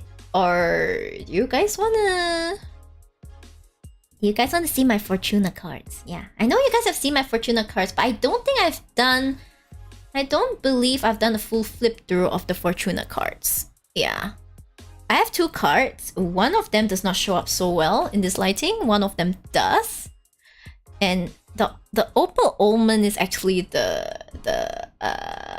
it's actually a limited edition one, but it doesn't show up well at night. I hate this. I wouldn't mind she telling me how to live my life. Okay, Zero. If you could just donate like 1,000 USD to me, that would be great. I'm kidding. Please don't actually do that. Yeah, if I could tell you guys how to live your life, I'd just be like, please contribute to the Feed Sheep Fund. Thanks. Let's see. So I don't know. I kind of don't want it. I'm kind of not really in a readings mood tonight. Kinda not really. But at the same time, I want to do some interpretation. If only I could call your bluff. My bluff? What do you mean call my bluff? What do you mean? I have no idea what you're talking about. Wait. Wait. So usually this is how I pull cards. So it's like So generally when you see cards like this, it's so first of all, what you see in the card, do you see a pattern? Okay, first of all, when you look at the 3-card pool, first thing is like, do you see any patterns? Do you see any patterns? If you see any patterns, such as like you have 2 wands, or like you have 2 swords, or you have all 3 swords, yeah, this is pretty basically it just shows you like the general tone of thing. If tone of the reading, like if it's a lot of, for example, if it's a lot of cups, then it's like clearly you have there's a huge emotional theme going on in whatever's with your life, like maybe a huge emotional investment and stuff like that. I just got home from collecting VTuber stuff. I see, Ruka! I hope you enjoy yourself! Yay! And then if it's like a swords reading, it could be something to do with you needing to be more firm and rational. Yeah, that's kind of just like off the top of my head. You have to see like the rest, okay? And then of course we take note if there's any major arcana. So when we look at this, we're like, okay, we don't have any major themes, but we do see 2 reversals and we do have a major arcana. So if you're gonna ask the cards about an event that is coming, then you can kind of read it like this. Like, this is the process that you're going through. Okay, this is like the process you're going through. Then for the Seven of Wands, I'm sorry, I think the image is too different. Like, I'm not seeing anything from it. The Seven of Wands. Seven of Wands. Like, my brain is just like Seven of Wands. Oh, I see. Okay. Yeah. So there's a lot of things weighing you down. Okay. It's like the opponents challenge you. I mean, in this case, it's the K-pop's challenging you. And then for Eight of Swords essentially is like you're shaken free, man. You're shaking free. Eight of Swords.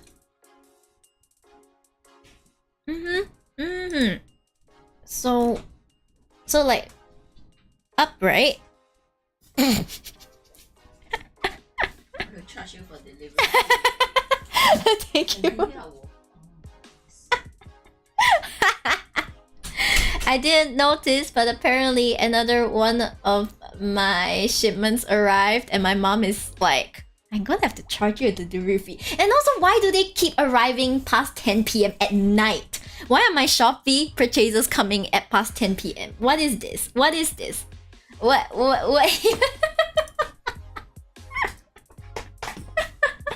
My mom be like, you charge you a delivery fee, man. And I don't know if you heard her. She's like, I need to charge you a delivery fee. Anyway, yeah, back to my thought process. Okay. So when you're weighed down by things, you know, you're weighed down by things. And this is upright. You're weighed down by a lot of things. You have to challenge a lot of opponents. But when it's like that, everything kind of like falls. So Shibama makes a surprise appearance. Yeah. Normally I'll be able to see the email, but because I'm using my phone as like the camera, this is my phone right now, and I'm using my iPad for my tracking. So that's why you'll see my model frequently lose tracking because I keep getting out of the range. Please don't mind that too much. Yeah, sorry about that. Yeah.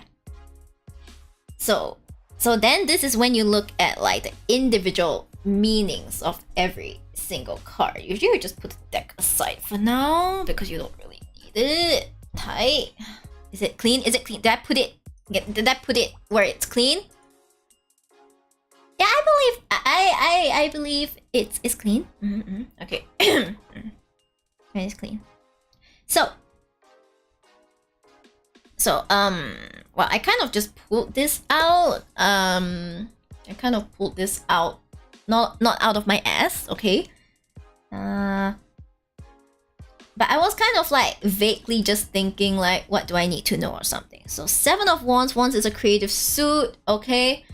And upright, it's about fighting. It's about being protective, okay? You're trying to protect your territory. You're trying to defend your beliefs, what you're doing. But when it's upside down, it's you kind of give up.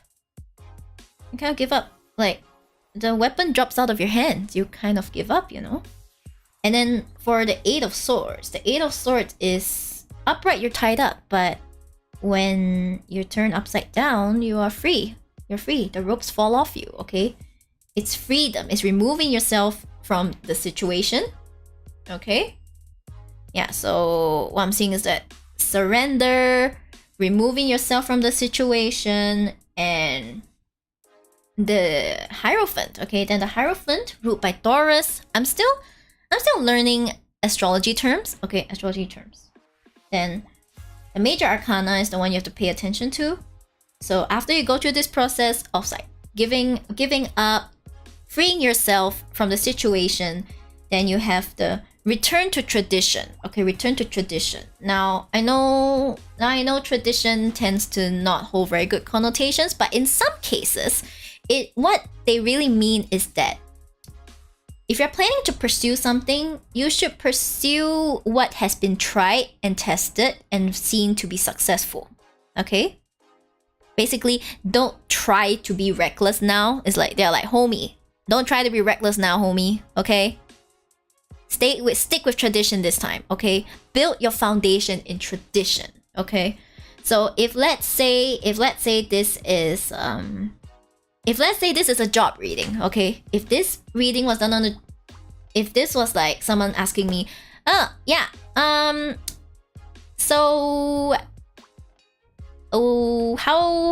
is my career gonna go? Like, what should I do for my career?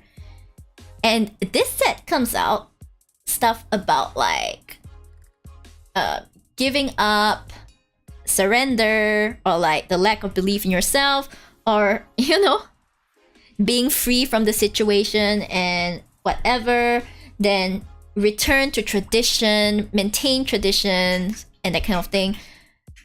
Then this is when you piece the story together. Okay, this is when you piece the story together.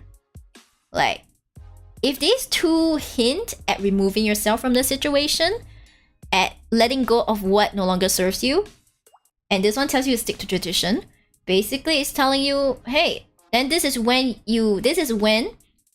I would take the meanings of this, guys, and then I would relate it to, and then I would just relate it to what has been asked, which is about the job, right?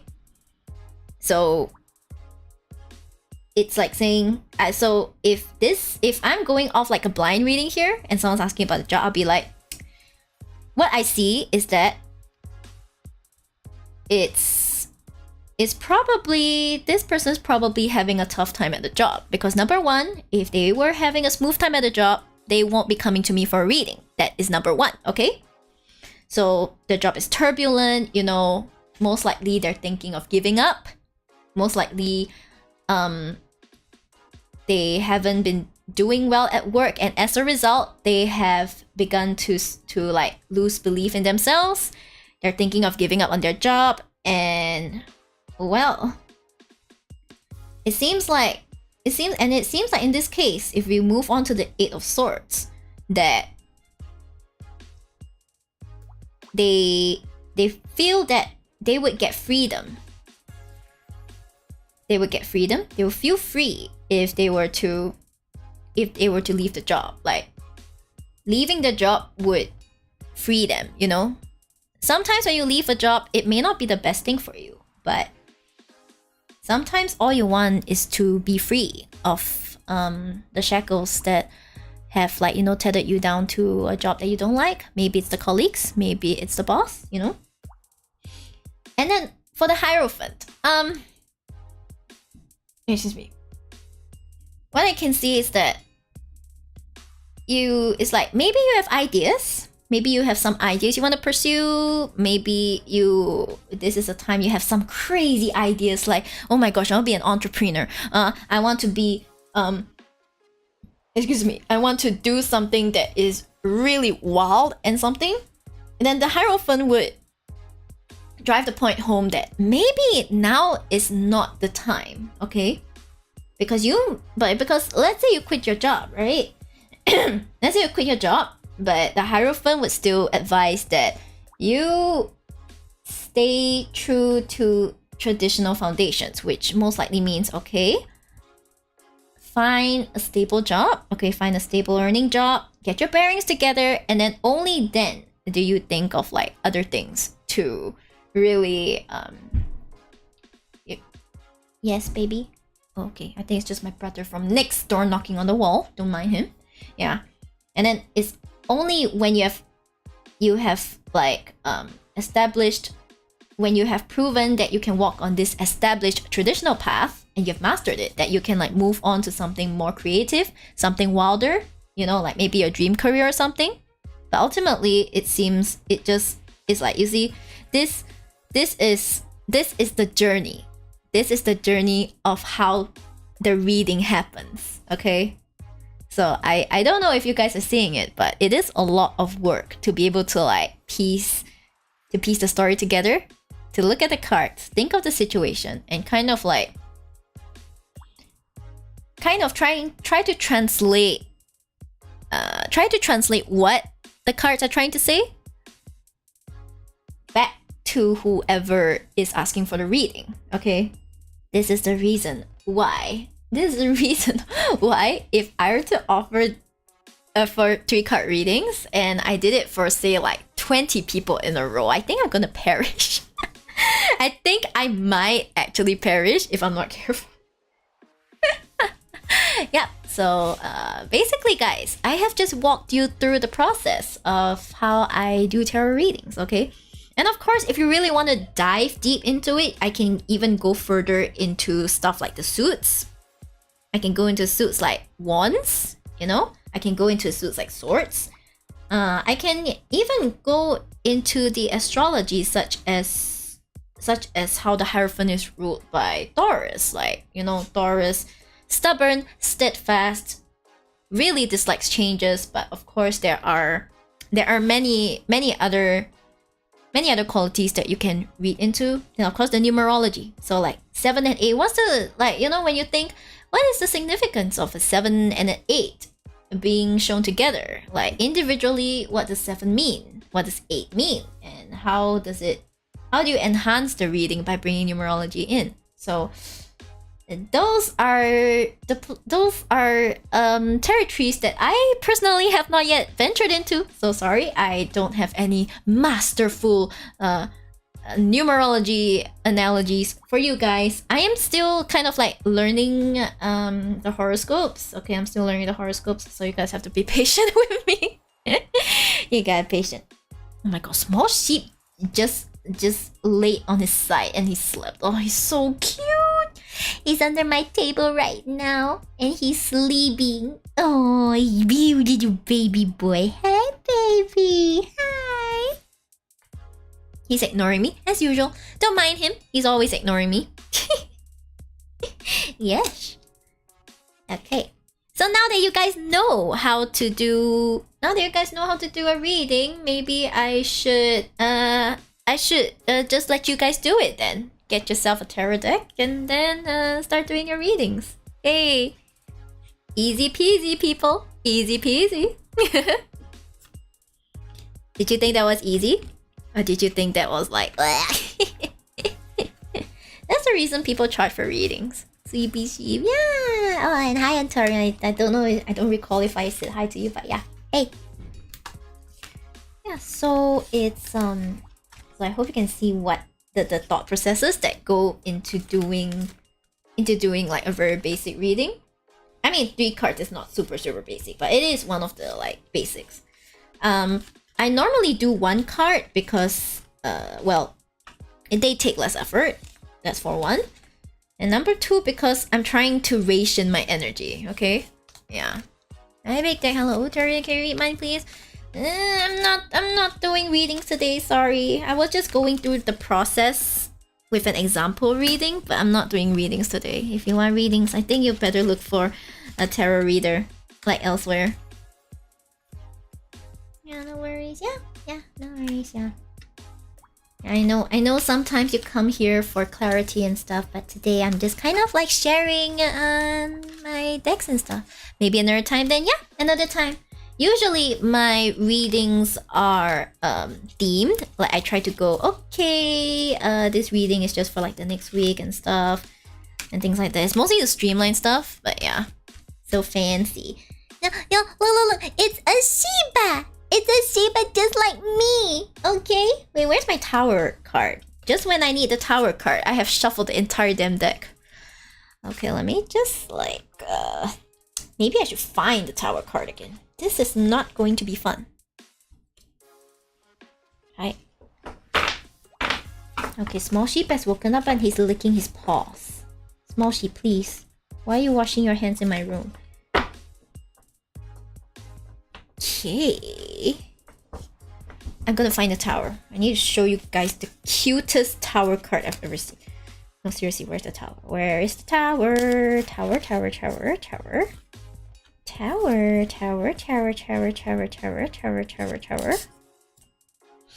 Someday I will find a tower. Knowing my luck, it's gonna be all the way at the end of the deck. Where is it? You wanna bet that it'll be at the end of the deck? Star, moon, sun.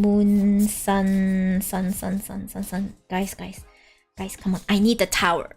Where is the tower?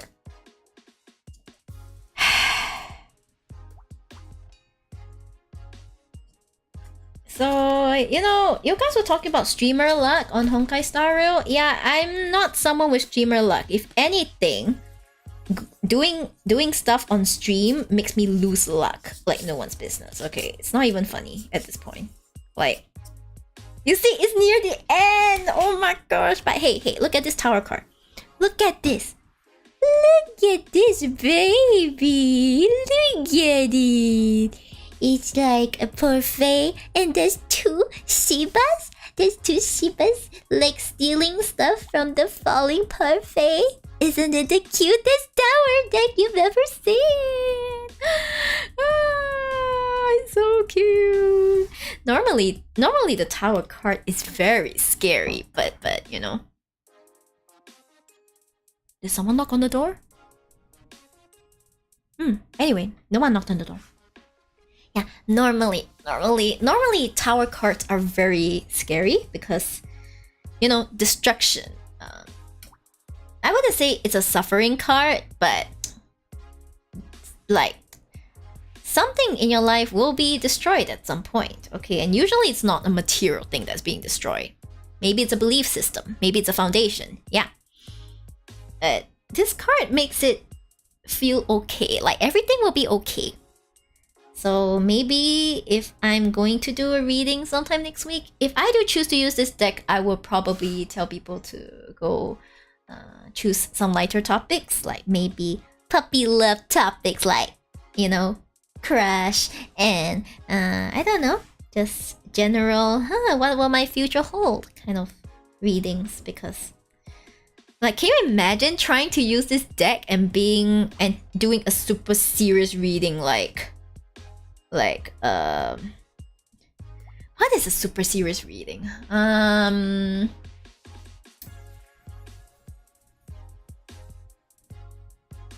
This is hard. What is a super serious reading? Something like maybe like how should I navigate my bankruptcy? Like this is not the deck for that.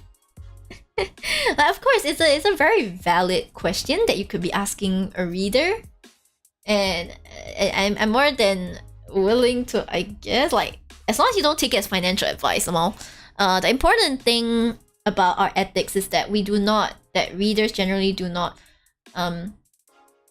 cover or answer topics that we are not well versed in, especially medical stuff.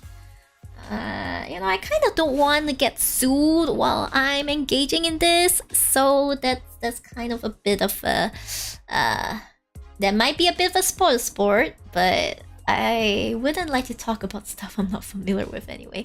Hi, Cookbox. Hello. Wow, interesting name. Cookbox. Hello. Hi. Yeah, we're still looking at this beautiful deck. I was just bringing attention to the tower card here because it is indeed very beautiful with the falling matcha parfait tower and the beautiful 2 Shibas on it. Yeah, isn't it great? Yay. Yeah, and the backs are beautiful as well. It has quite some foil on it. Not sure you can tell, like the slight shimmer with some patterns on it. Pretty deck. Yay! It is, isn't it? Thank you. This is actually sponsored. This is actually a sponsored deck by Angel Halo, who bought this for me off Throne. Thank you so much. Yeah, I don't think... Yeah, Angel! Hello! Angel! Oh my gosh! Speak of the devil and they shall appear. I mean, I'm not saying you're a devil. You're an angel, but... Hello! Thank you for the deck. I finally have it in my hands, and finally you guys can see it. Yay! Thank you for buying me the pretty deck. I really appreciate it. Time to call the Shiba managers for financial advice.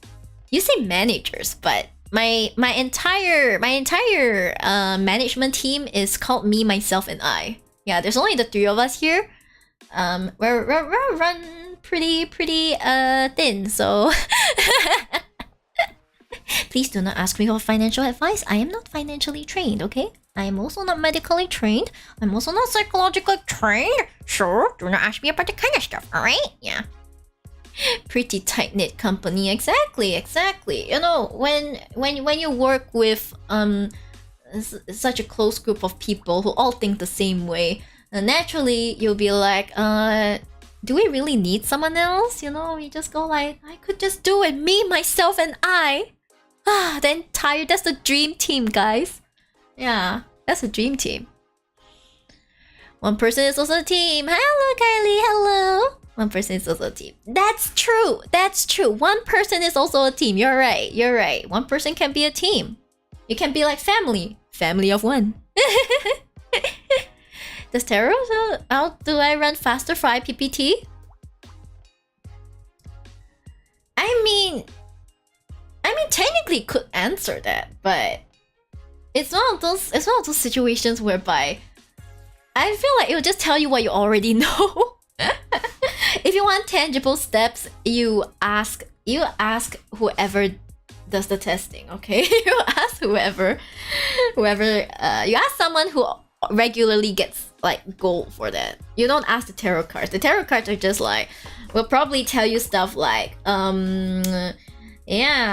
make actual plans. It's like make actual plans, take action, and then maybe you get like Wheel of Fortune, and it's like make sure you are consistent, okay? It's that kind of like thing. Bribery, understand? What do you mean? No bribery. I do not condone bribery, okay? I do not condone bribery. You can try and bribe me with a tip.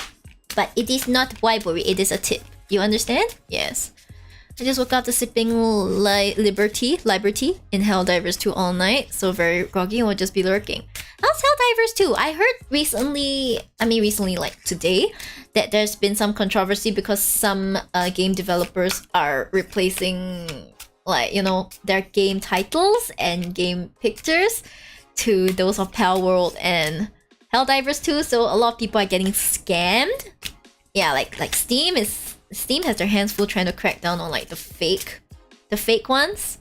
That's terrible. That's the only thing I've been hearing about Helldivers 2. But if it's fun, if you enjoy it, which I believe you do because you played it all night, then yeah, I believe it's a pretty good game. Oh yeah, I saw the Discord announcement about it on Helldivers 2. It's insane. Like, why would people do that? Like, so many games have been released. So many popular games have been released, but this is the first time that these game developers have tried to pull this. Yeah, that's like, money. I mean, I don't want to be that annoying person that goes, get good, okay? Because I know making games is hard. I mean, same with streaming. Streaming is like, VTubing, it's not that easy as well, but still. Have some morals, man. Like, these people, they should have some morals. Damn. Terrible.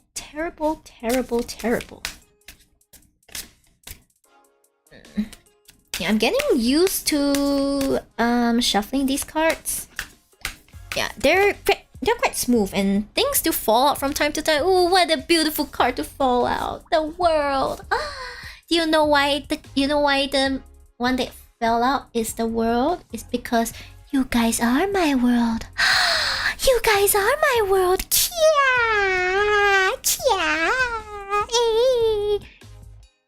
Okay, cringe sheep is over. Helldivers blew up like 458k within less than a month, with more Helldivers during the phrase, so not surprising. That's just PC Steam numbers. I see. Wow. So they made a sequel to that game, did they? I mean, that's very smart. As long as they manage to power through with like, with a lot of added value and things, like there's no harm continuing the series and stuff. Yeah, but the Rizzler.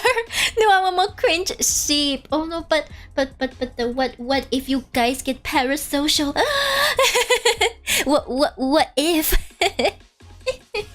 Cringe sheep is just, but because you guys are my world.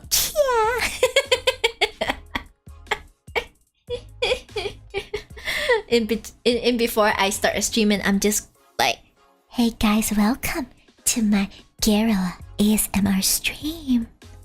Are you ready to get rizzed? Yeah, you're gonna hear me like do shit like that. Do you really want cringe sheep like this? Do you really want cringe sheep? Oh my gosh, I'm cringing at myself. Oh god. I'm cringing at myself though. I thought I was already parasocial. Hey! You underestimate how dumb bad some people are. Is this a self-report, Angel? Is this a self-report you're doing on yourself? How to lead into the parasocial. I'll be like, okay, I'm gonna do some girlfriend experience ASMR. I hope you guys like it. Speaking for a friend. Oh really? You have a friend that watches me? Really? Really? Really? Sussy eyes. Sussy eyes. Really? Really?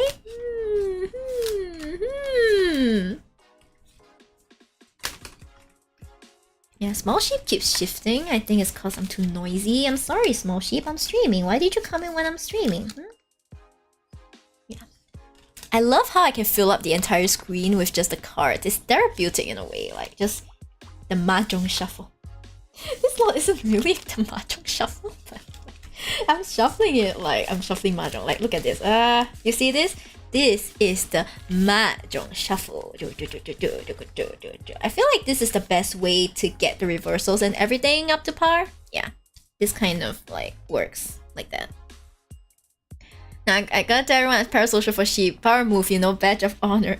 I see. Hey, why not that? YouTube is so empty for tarot streams. Is it? Is it that empty? I mean, generally tarot content on YouTube is in the video scene. Like, it isn't really in the live stream scene. And even those who do live streams don't do it that often. Or like, they kind of like paywall it. Yeah. So far, I haven't thought of paywalling my reading streams and stuff because I just don't see a point for it at the moment. Yeah, don't really see a point for it at the moment.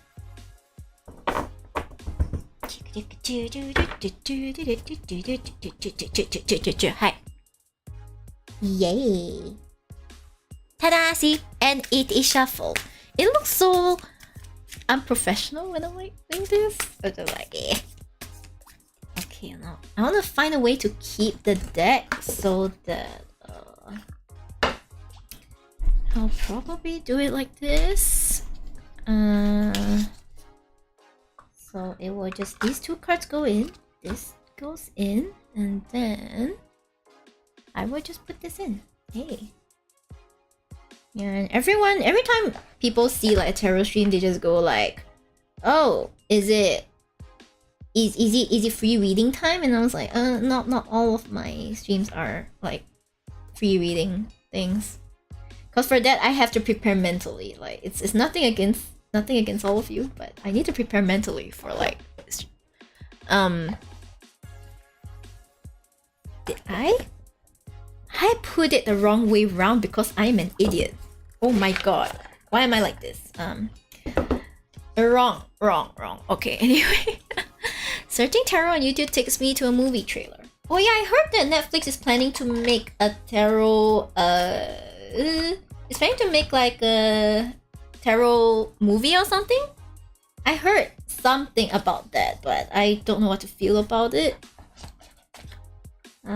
People were like saying it's going to ruin tarot because like everyone's gonna be like, oh, they're gonna portray like the death card as death, and everyone's like, oh no, someone's gonna die. Oh no, when you know that's not really what tarot is about.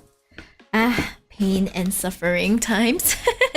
Why are the two cards at the bottom separated from the rest of the deck? Because those are two extra cards. Like, this is, and there's like, the normal deck is 78, and there's like two special cards. So basically, I have two Empresses, I have two Chariots.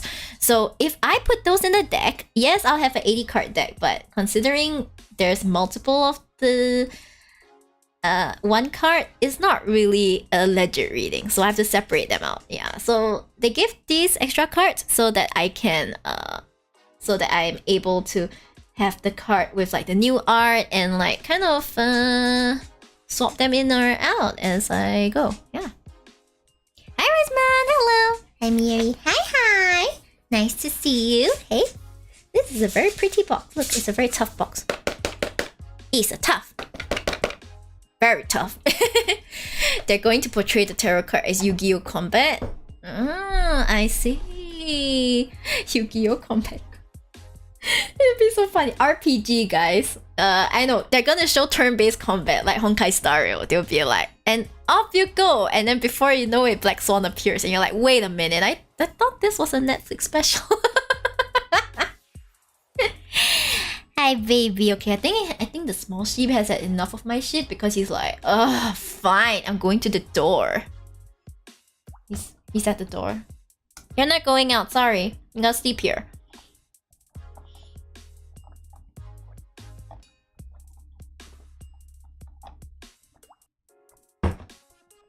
Water is so good, yes. Did you stream on Twitch as well? I'm currently multi-streaming on Twitch, yeah. I'm currently multi-streaming on Twitch, so there we go. Multi-streaming on Twitch right now, yeah. I summon the Hierophant and put it in defense mode and end my turn. The Hierophant is just gonna like read sermons or something. They're just gonna like Ami Toho or something. I chant Ami Toho and like boom, the power comes down. Maybe it's an AoE attack.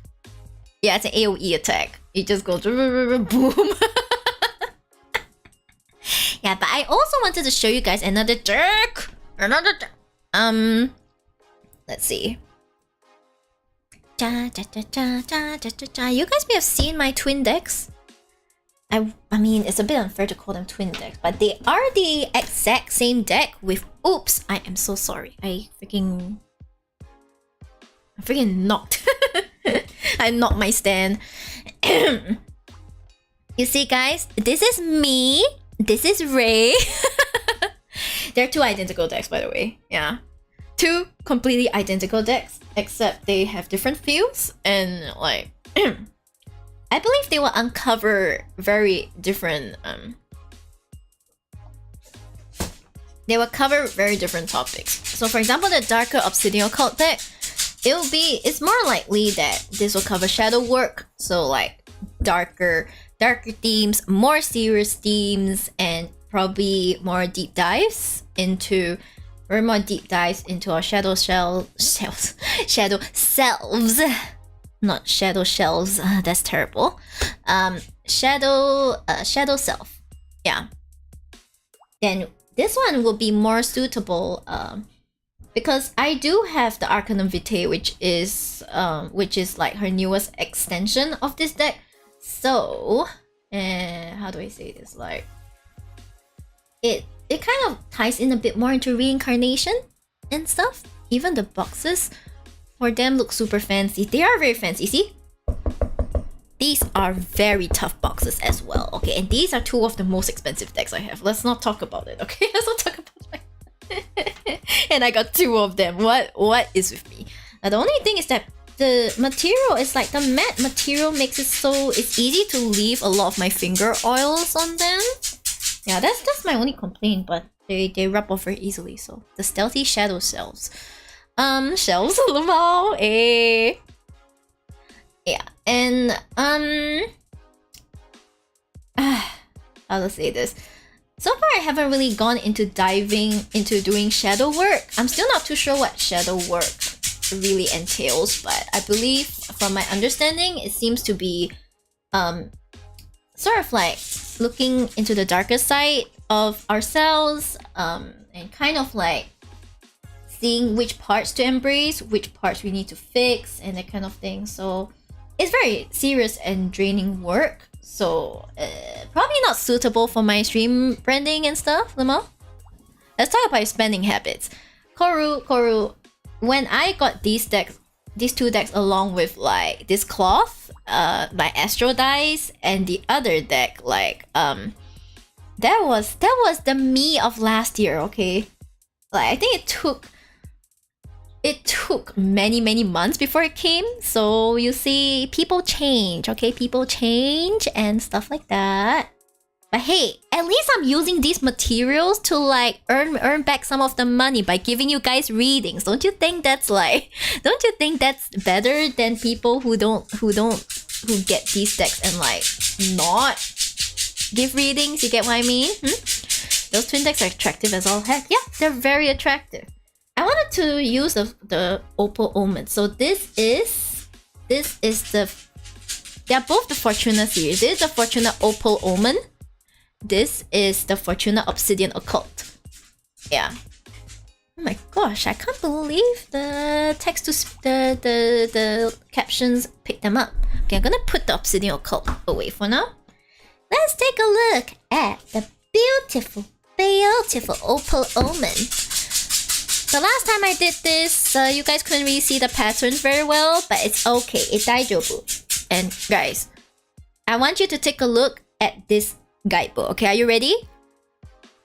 Look at how thick this shit is. Look at how thick it is. Look, this is my finger. Okay, this is my finger. It's a thick. It's like oh my god, it's thick. There's like more than 200 pages in this guidebook. Okay.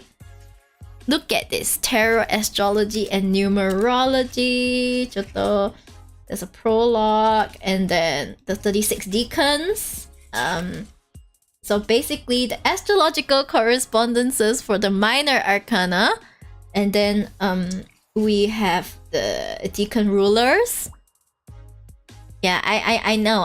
This is clearly English, but I understand nothing. Okay, I understand nothing. Okay, and then you talk about spiritual alchemy and that kind of thing. I'm just like, Maria is the one who made this deck. I'm like, Maria American, and of course, they also talk about fate and destiny. Yeah, talk about fate and destiny, and yeah, like pain and suffering. Can you imagine having to study all of this before you use the deck? To play this deck, you first need to get past the tutorial book. That's how legend it is.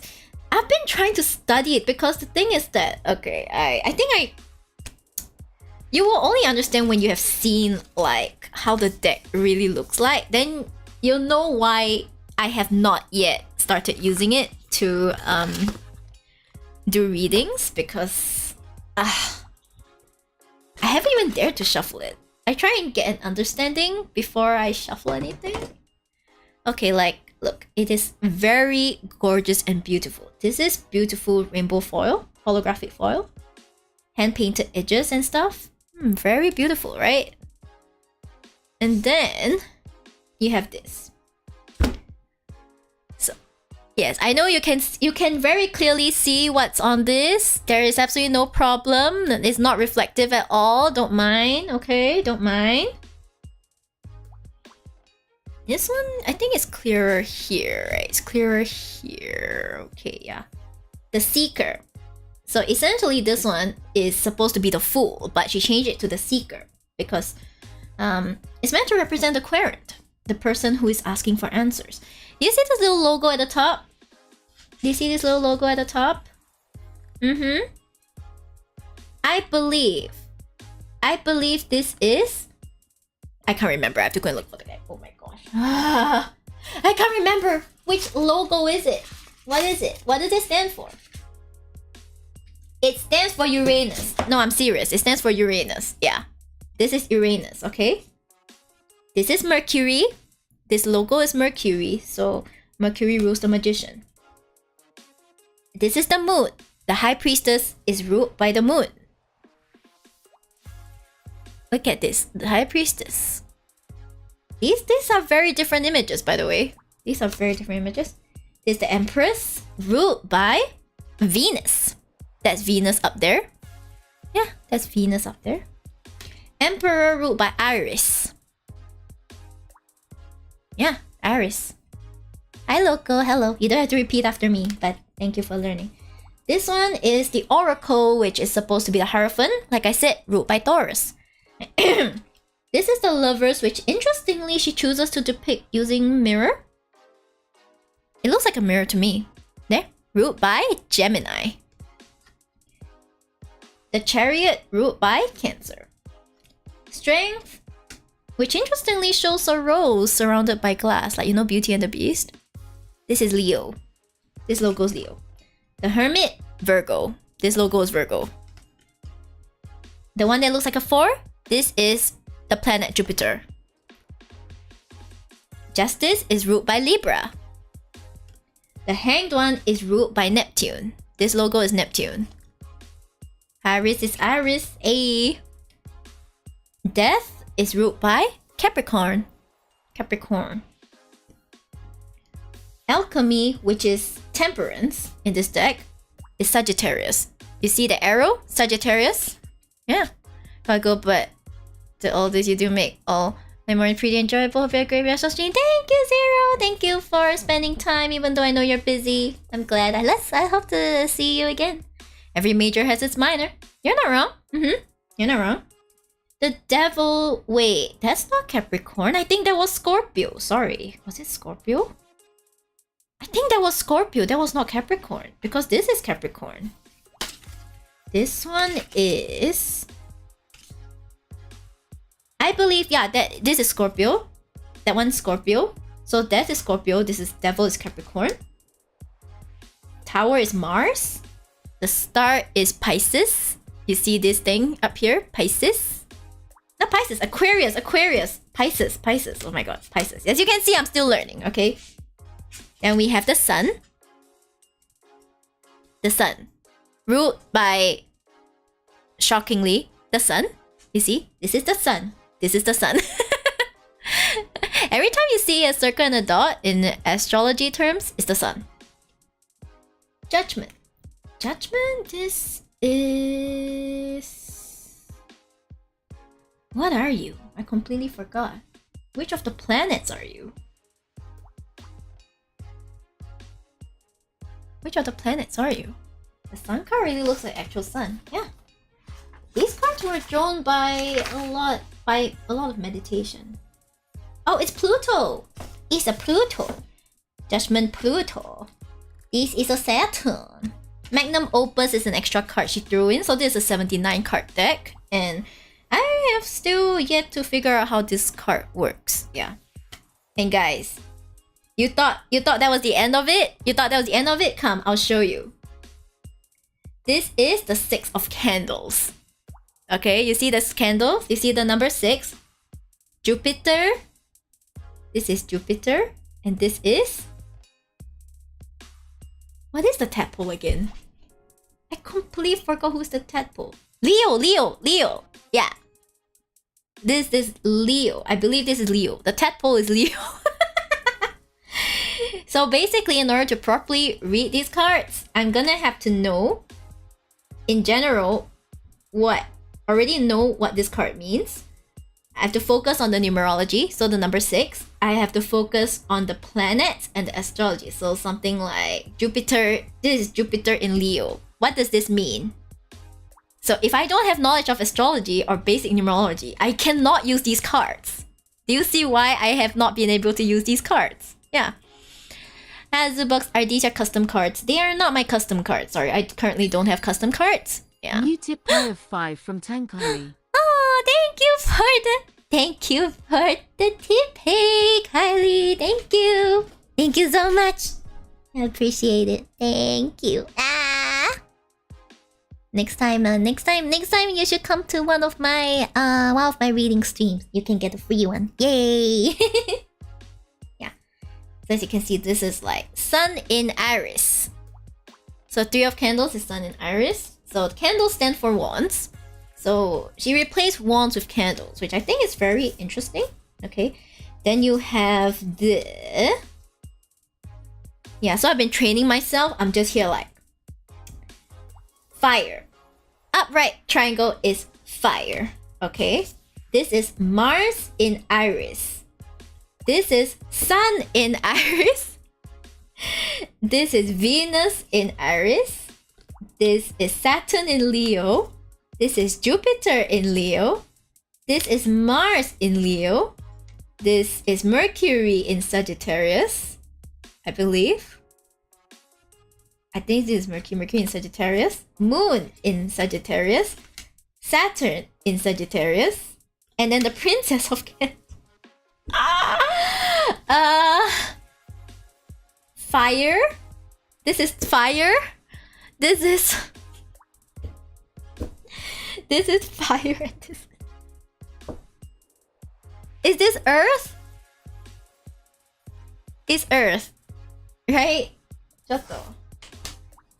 I'm looking at my notes. Yeah, Earth points down, air points up. Okay. So this is Earth and this is fire.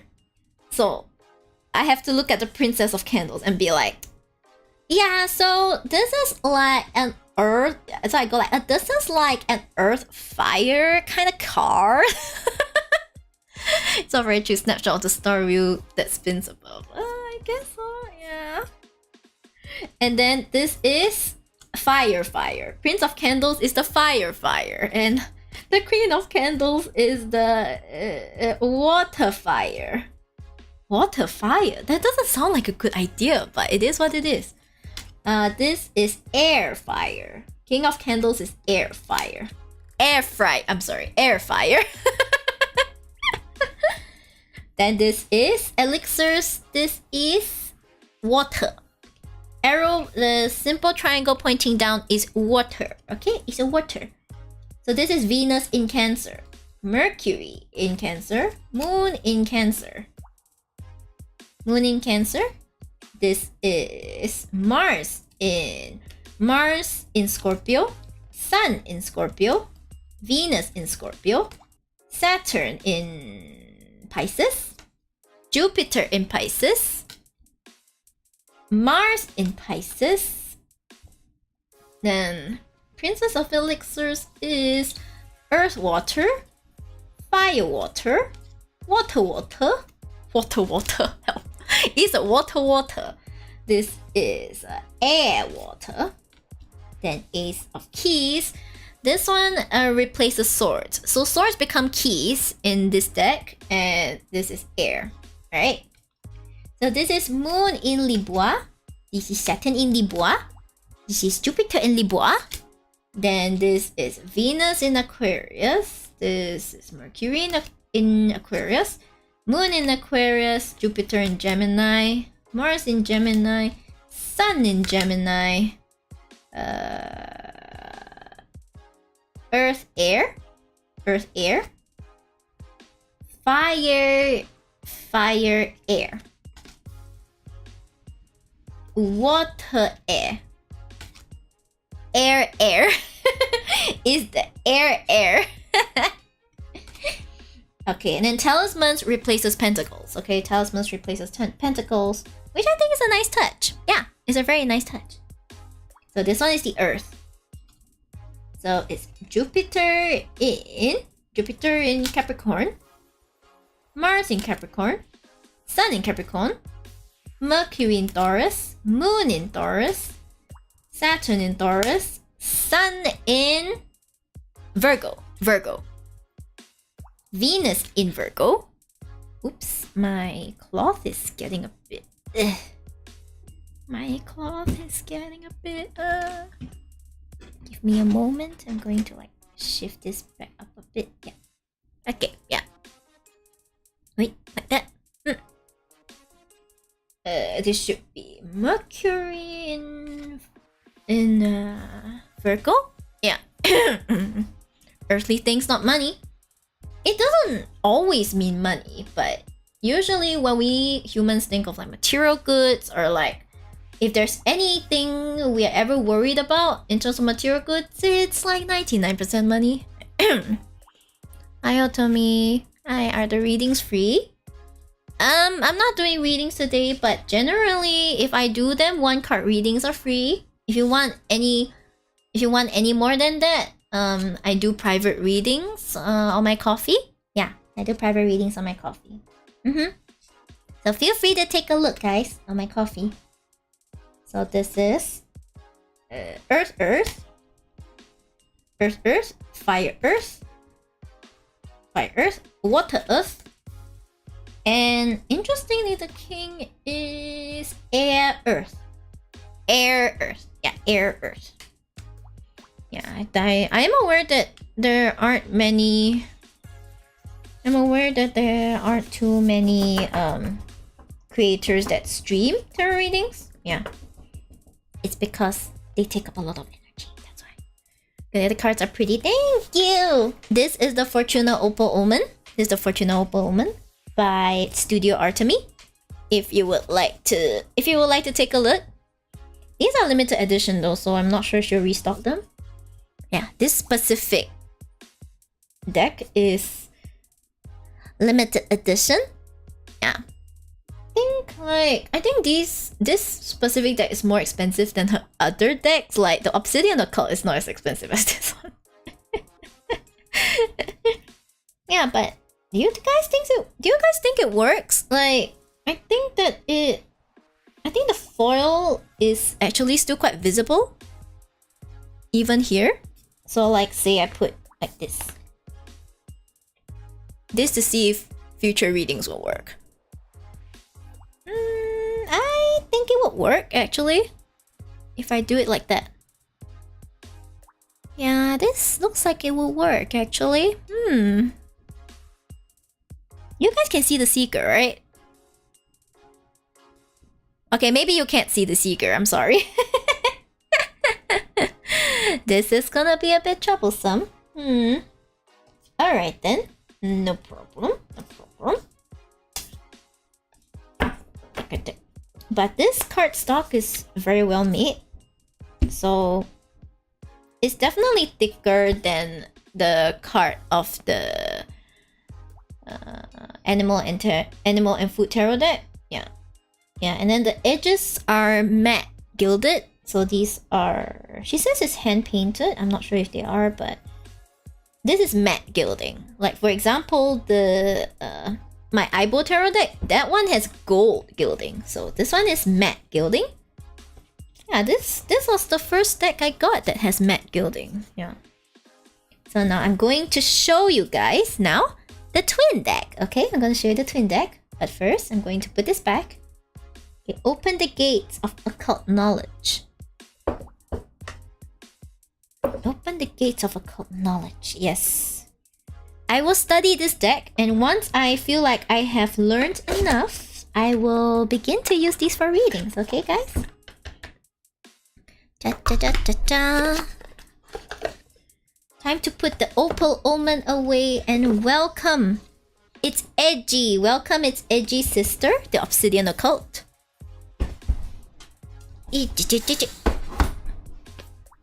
Welcome, obsidian occult. This sister stubborn. Hey! Ah, okay, finally it dropped down. Oh, would you look at that? It's one of small sheep's fur. Guys, it's small sheep's fur. We have been blessed by the small sheep. Da da da da. Hello. Yeah. Anyway, oof. He drops too much fur. Okay, so this I shall put here, and then this is the same. This has the exact same contents, by the way. Yeah, it's a different thing, but like it has the same content. Oops. There is a card that belongs to me. Should not show that card. No. Let's see. Wait, I'll just put that card aside. Hi.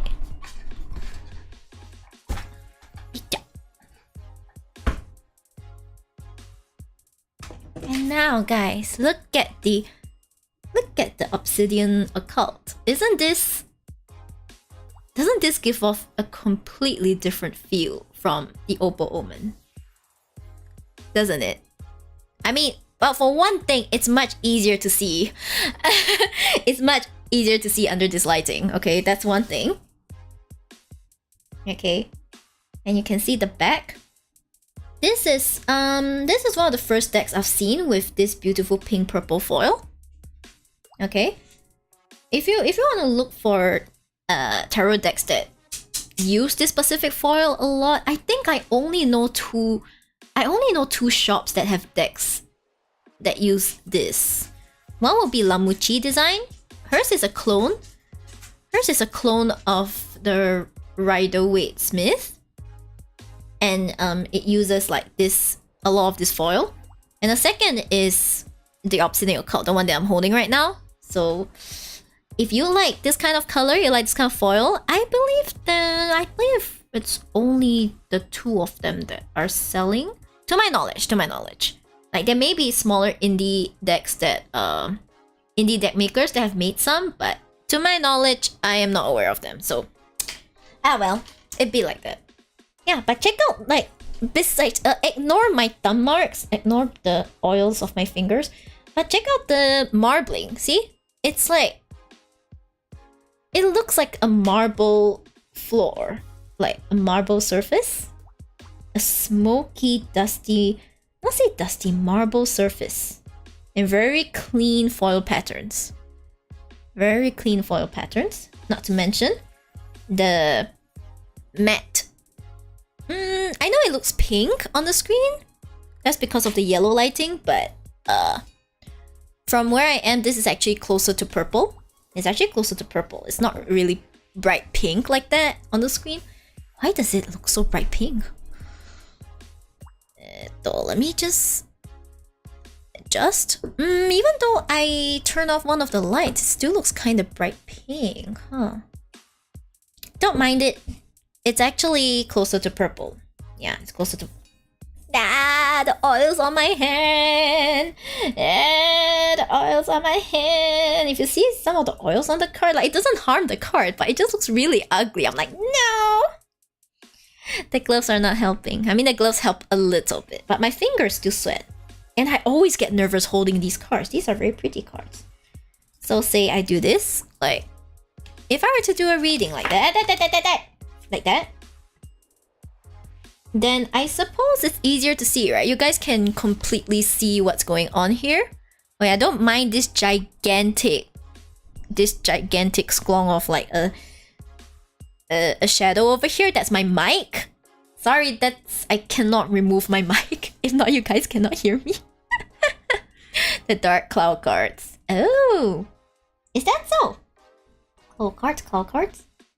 I don't know, do they have dark versions? I always thought they were very like pinkish and like girly and stuff. This feels kind of witchy. I like the feel of the Obsidian Occult. Yeah, because I don't know, something about this deck just feels so mystical. Mystical? Yeah, it's cool, isn't it? Like, look at the way it shimmers. Look at this. Oh, look at the way it just... Like, if you were to get the Magician from this deck, like, it feels as if you can truly manifest anything you wish, doesn't it? Yeah. Oh man, like, I'm not sure if you can see it, but... Okay, you see, on top it shows what I believe to be... Mercury? Mercury. I may or may not have gotten it wrong, but like, if I did, I'll correct myself, okay? Can you see the infinity logo? There's the infinity logo, and then you also have the four elements from left to right. That would be air, fire, water, earth. Yeah, air, fire, water, earth. So even though this is a very different design, it's a more of a graphical design than a very artistic look compared to the traditional Rider-Waite imagery. It kind of works. It really kind of works. Let me try and get the Magician from my standard deck. My Blue Moon's deck. You've been sitting there for a while. I'm sorry. Let me take you out of Let me take you out for a bit. Where is my Magician? I have a traditional deck. Let me go and find where my Magician is. Magician 叔叔，你在哪里呀？ I cannot find the Magician. Where is it? Where is it? Death. Star. Temperance. No, not like this. Ah, I found it. Okay. So if you compare, like, well, these two are very contrasting. See, we have so this is what she has done. Okay, compared to the traditional Magician look. If you go to a tarot reader and they use the very standard deck, this is the image that you'll see. Okay, usually the deck they use won't be this fancy. It will be it will have like very normal colors, like you know, the typical tarot cards you see. Yeah. So what she has done is that she's taken the elements of the Magician and she's kind of like made it into her own. So you can see the infinity logo, which is pretty important for magicians because it's like the infinite possibilities. That's a pretty important theme for the magician. And then you can see he's holding, what's this? This is the wand, cup. It's like wand, cup, sword, pentacle. Okay, you see he has all of them. Basically, all of the elements are within his grasp. All the tools are within his grasp. Okay, and then you come over here. You see this might be a bit hard to see. And once again, like, go up.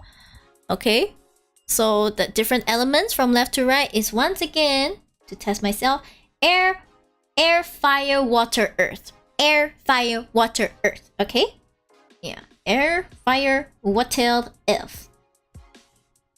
So she took the elements of this and she kind of like pop into this.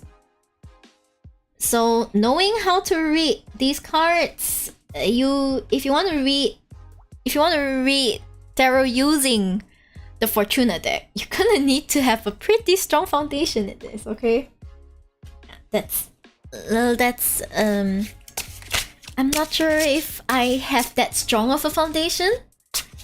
I think my foundation is okay, but it's not like, hell yeah, I'm ready to like incorporate another entirely different system into it. So and also, even if I did have the strongest foundation of a reader there is, which by the way would take a bit longer to reach, just using these cards without the elements of like the numerology, the planets, the astrology, and everything, like, it's such a waste of this deck. This deck has been shown to be able to encompass so many extra depths, so many extra like readings. You could deep dive into your planets. You could deep dive into your houses even. I don't think this deck involves the houses. Yeah, apparently guys, if you're not too clear, astrology has stuff like the planets, the horoscopes, the houses, the elements, I'm crying. It is so much. Oh my god, that's actually quite a lot. Let me see if I can show you guys a picture. I'm gonna show you guys a picture. Give me a moment. Hopefully it's not too small.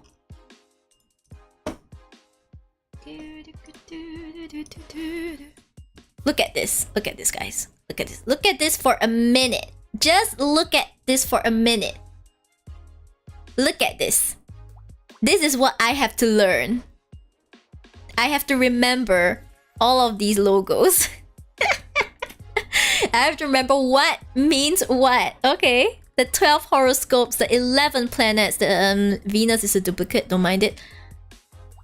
Okay, so I was right. Mars and Mercury. This is Mars and Mercury, so I was correct. Earth is signified by this. Then of course the moon, the faces of the moon, and apparently there are goddesses as well. Yeah, then the 4 elements, and like, oh, I'm gonna die. I'm gonna perish.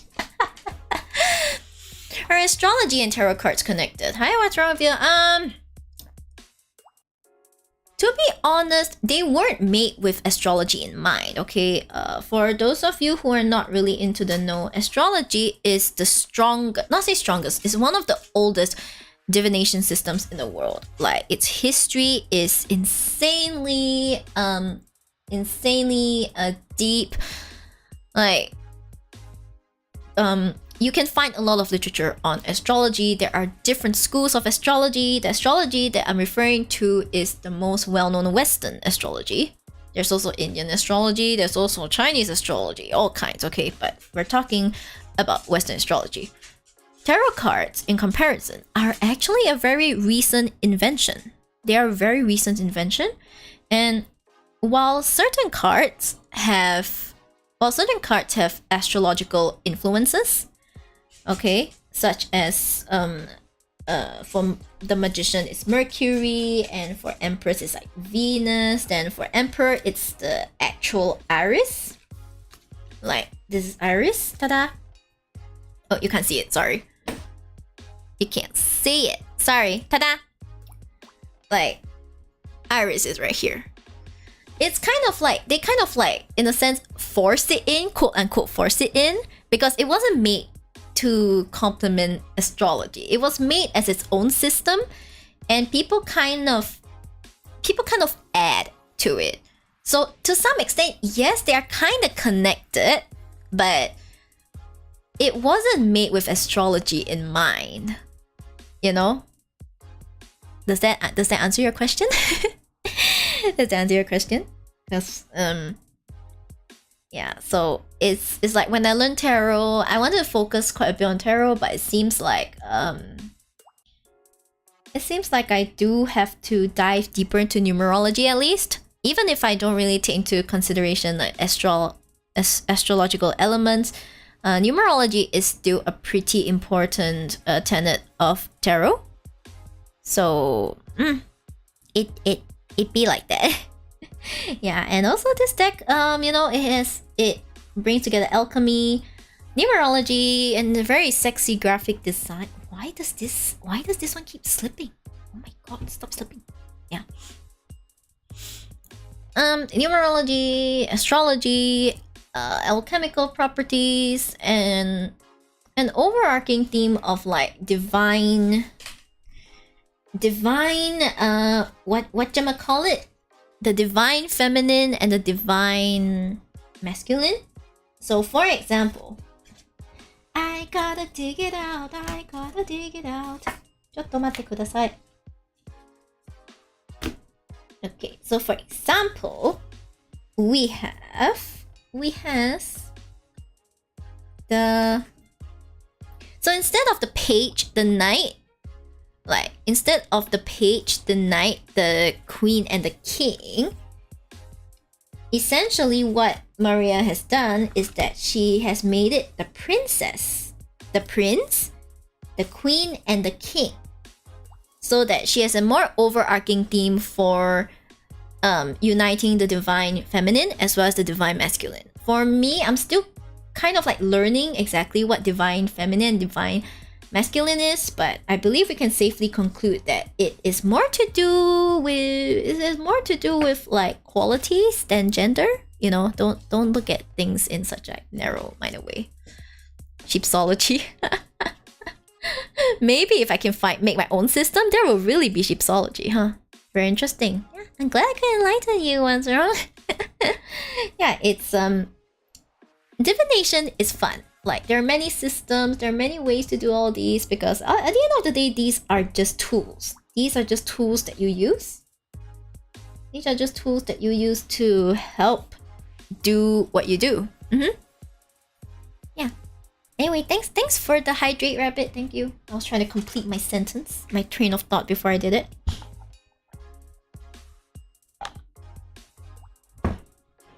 So now that I have more or less got my handle on remembering the symbols, you know, remembering how to read the symbols, I think I've more or less got a handle on that. Like some still make me struggle a bit, but I more or less know how to read them already. Now the next step would actually be to find out what the hell they mean. What does it mean to be a Cancer? What does it mean to be a planet in Cancer? Yeah, all these things are a field of study on their own. Yeah. So for example, stuff like ace. Ace means one. In numerology, ones are beginnings. Two represent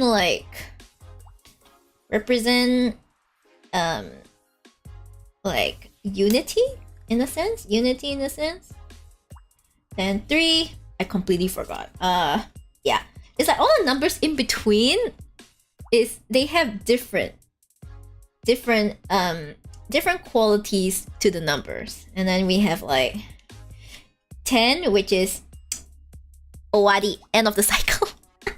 End of the cycle, but not quite the okay, that's it, there's nothing else going on, but more of you have been through so much, you have collected a lot of experience throughout this process that has come to an end, but that means the beginning of something else. Yeah, that's why it's called a cycle. Okay, it's not called it's not called like a linear journey, it's called a cycle. Okay. Yeah, so I don't know, I hope you guys enjoy hearing me talk about divination, because I really enjoy the topic. Yeah, good timing in the chat, because like if you guys want to get a private reading from me, I am my readings are open on Coffee. You just have to like order from me and I'll get to you as soon as I can. Okay, I'll get to you as soon as I can. Yeah. It's it would make me very happy if you come ask me for a private reading, but of course only do it if like you're interested. Okay, I'm more than capable of doing a private reading. Yeah, like a three card reading, I will make sure I go decently detailed. Okay, I'll be decently detailed. It will come in the form of a PDF, a typed out PDF. So there'll be a picture of like your cards. I will explain the cards. I will give you my interpretation and things like that. And I'll get it done in a decent time range as well. So yeah, if you'd like to take a chance on me, that'll be great. I think I currently offer 1 card and 3 card readings as well. So if you just want some clarity on something, the 1 card reading is available. If not, if you want to test my metal, then you guys gonna have to wait until I next host a free readings session. Yeah, a free reading session, and yeah, that should be a good opportunity for you to we want a 3 card. Thank you for confirming with me, Rabbit. Oh my gosh, can't even remember what I put there. Yeah, and then as I get more experience, I intend to offer more advanced stuff, such as maybe eventually the Celtic Cross. The Celtic Cross is actually one of the most well-known spreads in tarot history. So every experienced tarot reader knows how to do a Celtic Cross. I haven't reached that point yet, because it's a 10 card reading put in a cross formation. Like I think I will figure out how to move on to a good 5 card reading first before I attempt the Celtic before I attempt the Celtic Cross. Okay, but maybe I should do like a Celtic Cross on stream. But that would be very experimental. Excuse me, that would be very experimental because I have to remember which, like, of all the 10 cards, which cards mean what. Like for example, the card in this position stands for your future path. The card in this position stands for what you should be looking out for. No, you know, that's the thing with structured spreads. Each card position has their space. So let me just like give an example. Let me just grab my card book. I sorry about that. Chotto. So the guidebook also has a few spreads at the end. Wait, I think it was at the at the beginning or at the end? Yeah. So these are examples of spreads. Yeah, these are examples of spreads. So for example, let's take an example, this turning into gold spread in the guidebook.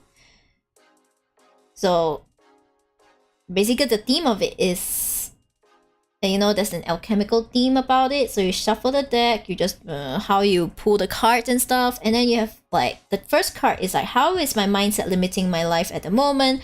Number 2 is, what adjustments do I need to implement moving forward? Number 3 would be, what practices can help me expand further in my journey? Number 4, how can I welcome more purpose and intention in what I do? And number 5, how can I manifest what I seek into my reality? So, I mean, of course, they don't really tell you exactly how to interpret the spread and all, but you know, when you use structured spreads like this, which actually I kind of dislike, but I do want to learn more. Okay, you have to kind of like remember what each card means. You have to remember what each card means. You have to remember to stay focused. Like for example, let's say you get Ace of Cups. How is my mindset limiting my life at the moment? It could be something like, oh god, you see, I'm not used to using the spread, so it'll be something like, it seems like you have a lot of opportunities, you know, like relationship opportunities, like there are people reaching out to you and stuff like that. This is just an example, okay? And it seems like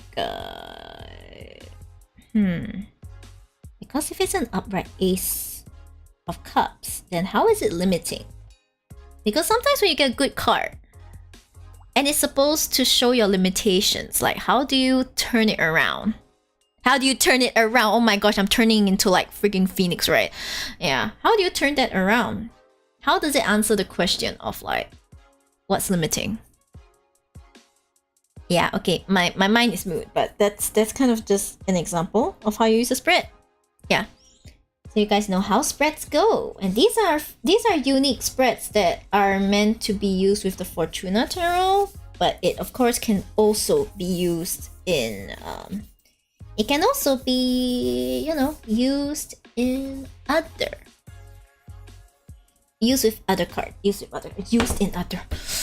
My brain's giving up on me. I'm sorry. My brain's really giving up on me. Yeah, but you know, when you have a deck that is this beautiful and it has so many possibilities through alchemy, through all of this, like it makes you kind of wanna learn more, right? It makes you kind of wanna learn more? Okay, fine. For all of you who are falling asleep from my pure divination talk, how about we talk a bit about Honkai Star Rail? I was thinking, I'm actually planning this right now, but what if I were to do readings for the Honkai Star Rail character? I know some of you guys some of you guys think that only humans or like only people get readings, but considering that 2D characters already have a ready backstory for them and stuff like that, it's entirely possible to do readings for characters. Yeah, and it's particularly effective if you don't know the character that well. I mean, I kind of already crossed that bridge because of Kiko's enthusiasm, but that's still possible, you know? Now, of course, if I do that, I'm not gonna use this deck because I have no idea how to do. I have no idea how to use it to its full potential. But the standard Rider-Waite-Smith deck should work, I believe. I believe so. Yeah, I believe so. Yep, everyone's asleep. Oh well. I believe everyone's asleep. I think everyone's really asleep. Yeah, it's getting late too. It's like 11:39 p.m. Yeah. Hi May. I'm surprised you're not asleep. I know you don't sleep very early in general, but you're sick, right? You should go and sleep. Yeah. You should go and sleep. Okay? 23:39. This is a call out. Normally I stream for longer than this, but considering I'm not doing readings today, I don't think there's any reason for me to like drag this on any longer. Yeah, I'm just glad I got to show you guys this very beautiful deck, the Obsidian Occult, as well as, of course, the Animal and Food Tarot. Yeah. Are you starting to get EP? I mean, I personally would want to play Star Rail after this, but not on stream. Not on stream because I don't want my fatigue to show. Like, streaming is tiring to some extent because after all, I am here to entertain you guys, okay? I'm not just here to like enjoy playing the game. I also have to make effort to, oh my god, my finger oil, I need to stop pointing at my cards. I'm sorry, these are beautiful cards and they're very resistant, but it's me who cannot stand how like my oils are getting on it. Don't mind me. Yeah, but Koro, for real, like I understand what you're talking about. It's just yeah, so I'll probably go and hop onto Honkai Star Rail and see what I can finish up. Oh, and by the way, for those playing Japanese games, it is already past midnight. You can start on your dailies now. I'm so used to the Japanese daily reset time that the fact that Honkai's reset time is 4 a.m. GMT plus 8 still surprises me. I was like, why 4 a.m.? Why not midnight? Why not? And then I realized it's because everyone's a night owl when they play Honkai Star. Oh well, this is kind of like interesting. And Freerun is, I think, Freerun? Oh, you mean the new anime? the new popular anime that like is it still ongoing? Can't remember. Oh my gosh, I'm so behind. Okay. In fact, I would say that the only series that I've been keeping up on, or at least that I'm into, that is like popular now, would be Honkai. Oh my god.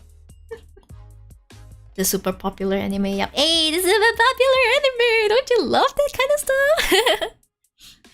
Yeah, I should start watching it. It's just that, oh my gosh, I'm so low on energy these days. I'm so low on energy. I'm really trying, but it's a bit hard. Don't worry, guys. I will still stream.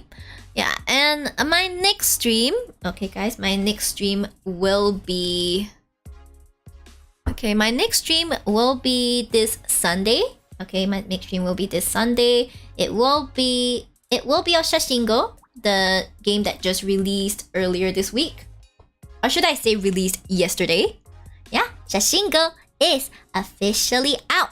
And we're gonna learn Japanese together. Okay, this is pretty special because the dev has given me a free Steam key, and I would like to give back by streaming it and seeing if I can brush up on my Japanese basics because I'm kind of rusty. I'm kind of rusty. I can read like katakana. I can read hiragana fine, but katakana is a little lacking. And also the dev personally told me that there's a Shiba in Shashingo, so I think we'll have a lot of fun finding that Shiba, right? It's always fun finding my kin. Okay, gotta go find the Shiba. Shibas will take over the game. Shibas will take over the world. You didn't hear that from me. Anyway.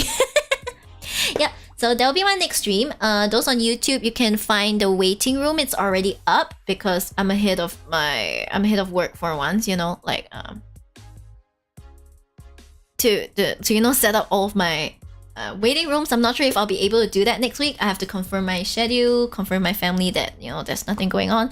Then likely next week I can do the 4 streams as well. If Keiko's available, I might switch things around so that I can stream Honkai Star Rail with her, but we'll have to see. Okay, we'll have to see. If not, it's just me soloing Honkai Star Rail. By then, we'll definitely be in Penacony. I can guarantee you. Okay. And of course, those of you who know my style know that sometimes I do guerrilla streams, so those are not off the table at the moment. Okay, they're still on the table, but no guarantees. No guarantees. All right. Yeah. Keeps always a good bonus. I am always a good bonus, okay? Okay? When you have a bad day, and then you open up your notifications and you see, Miyori Shiba is streaming, and you're like, oh, my day is made! And you click it, and you're like, hi, Shibs, my queen, my one and only, my savior, my... Yeah, anyway. Owner of the best thighs in the world. You know, you gotta know what to say to me. Yeah, exactly. Yeah. So okay, so that's what's coming up for me. And of course, once again, if you would like me to give like a private reading or anything, they're available on Coffee. Yay! That's my reaction every time I see Miyori's stream. Is that so entertaining? I'm glad, thank you. You're very good at commentating and minimizing dead air. Hey, hello, what's wrong? Yeah, that's I feel like that's kind of like a skill that every streamer should have. I mean, I've been doing this for I think like 2+ years now, so I like to think that I have trained myself to be able to like carry dead air and stuff like that. Yeah, cause this cause I know tarot is a very different kind of content from what I usually do, so I already anticipate ahead of time that there's gonna be less people interested than like what I'm currently doing now. So yeah, because Honkai Star Rail is popular, am I right? And then like tarot is like, yeah, what the hell is that? Man, Rabbit has been following me for almost 2 years. It's just 4 months to like 2 years. Damn, Rabbit, you've been around for a while, huh? Yeah. And you even got a mod badge to show for it. Hey. Yeah, But next time you see me, it'll be Shashingo. And then, as usual, Tuesdays are reserved for the Great Ace Attorney. Then the rest of the week is a bit of like free fall. Free fall. You guys will know when you see the updated schedule. I'm trying to make it earlier so that I have time to like do the waiting room and things like that. I'm doing my best for you guys, okay? I'm doing my best. Alright then, see you guys on Sunday. Alright, those of you on YouTube, thank you very much for coming. Those of you on Twitch, please stay with me while I prepare to send you off to someone else, okay? Okay? Yay, thanks for the recommend, Rabbit. Alright then, Tsuyari, Bye-bye.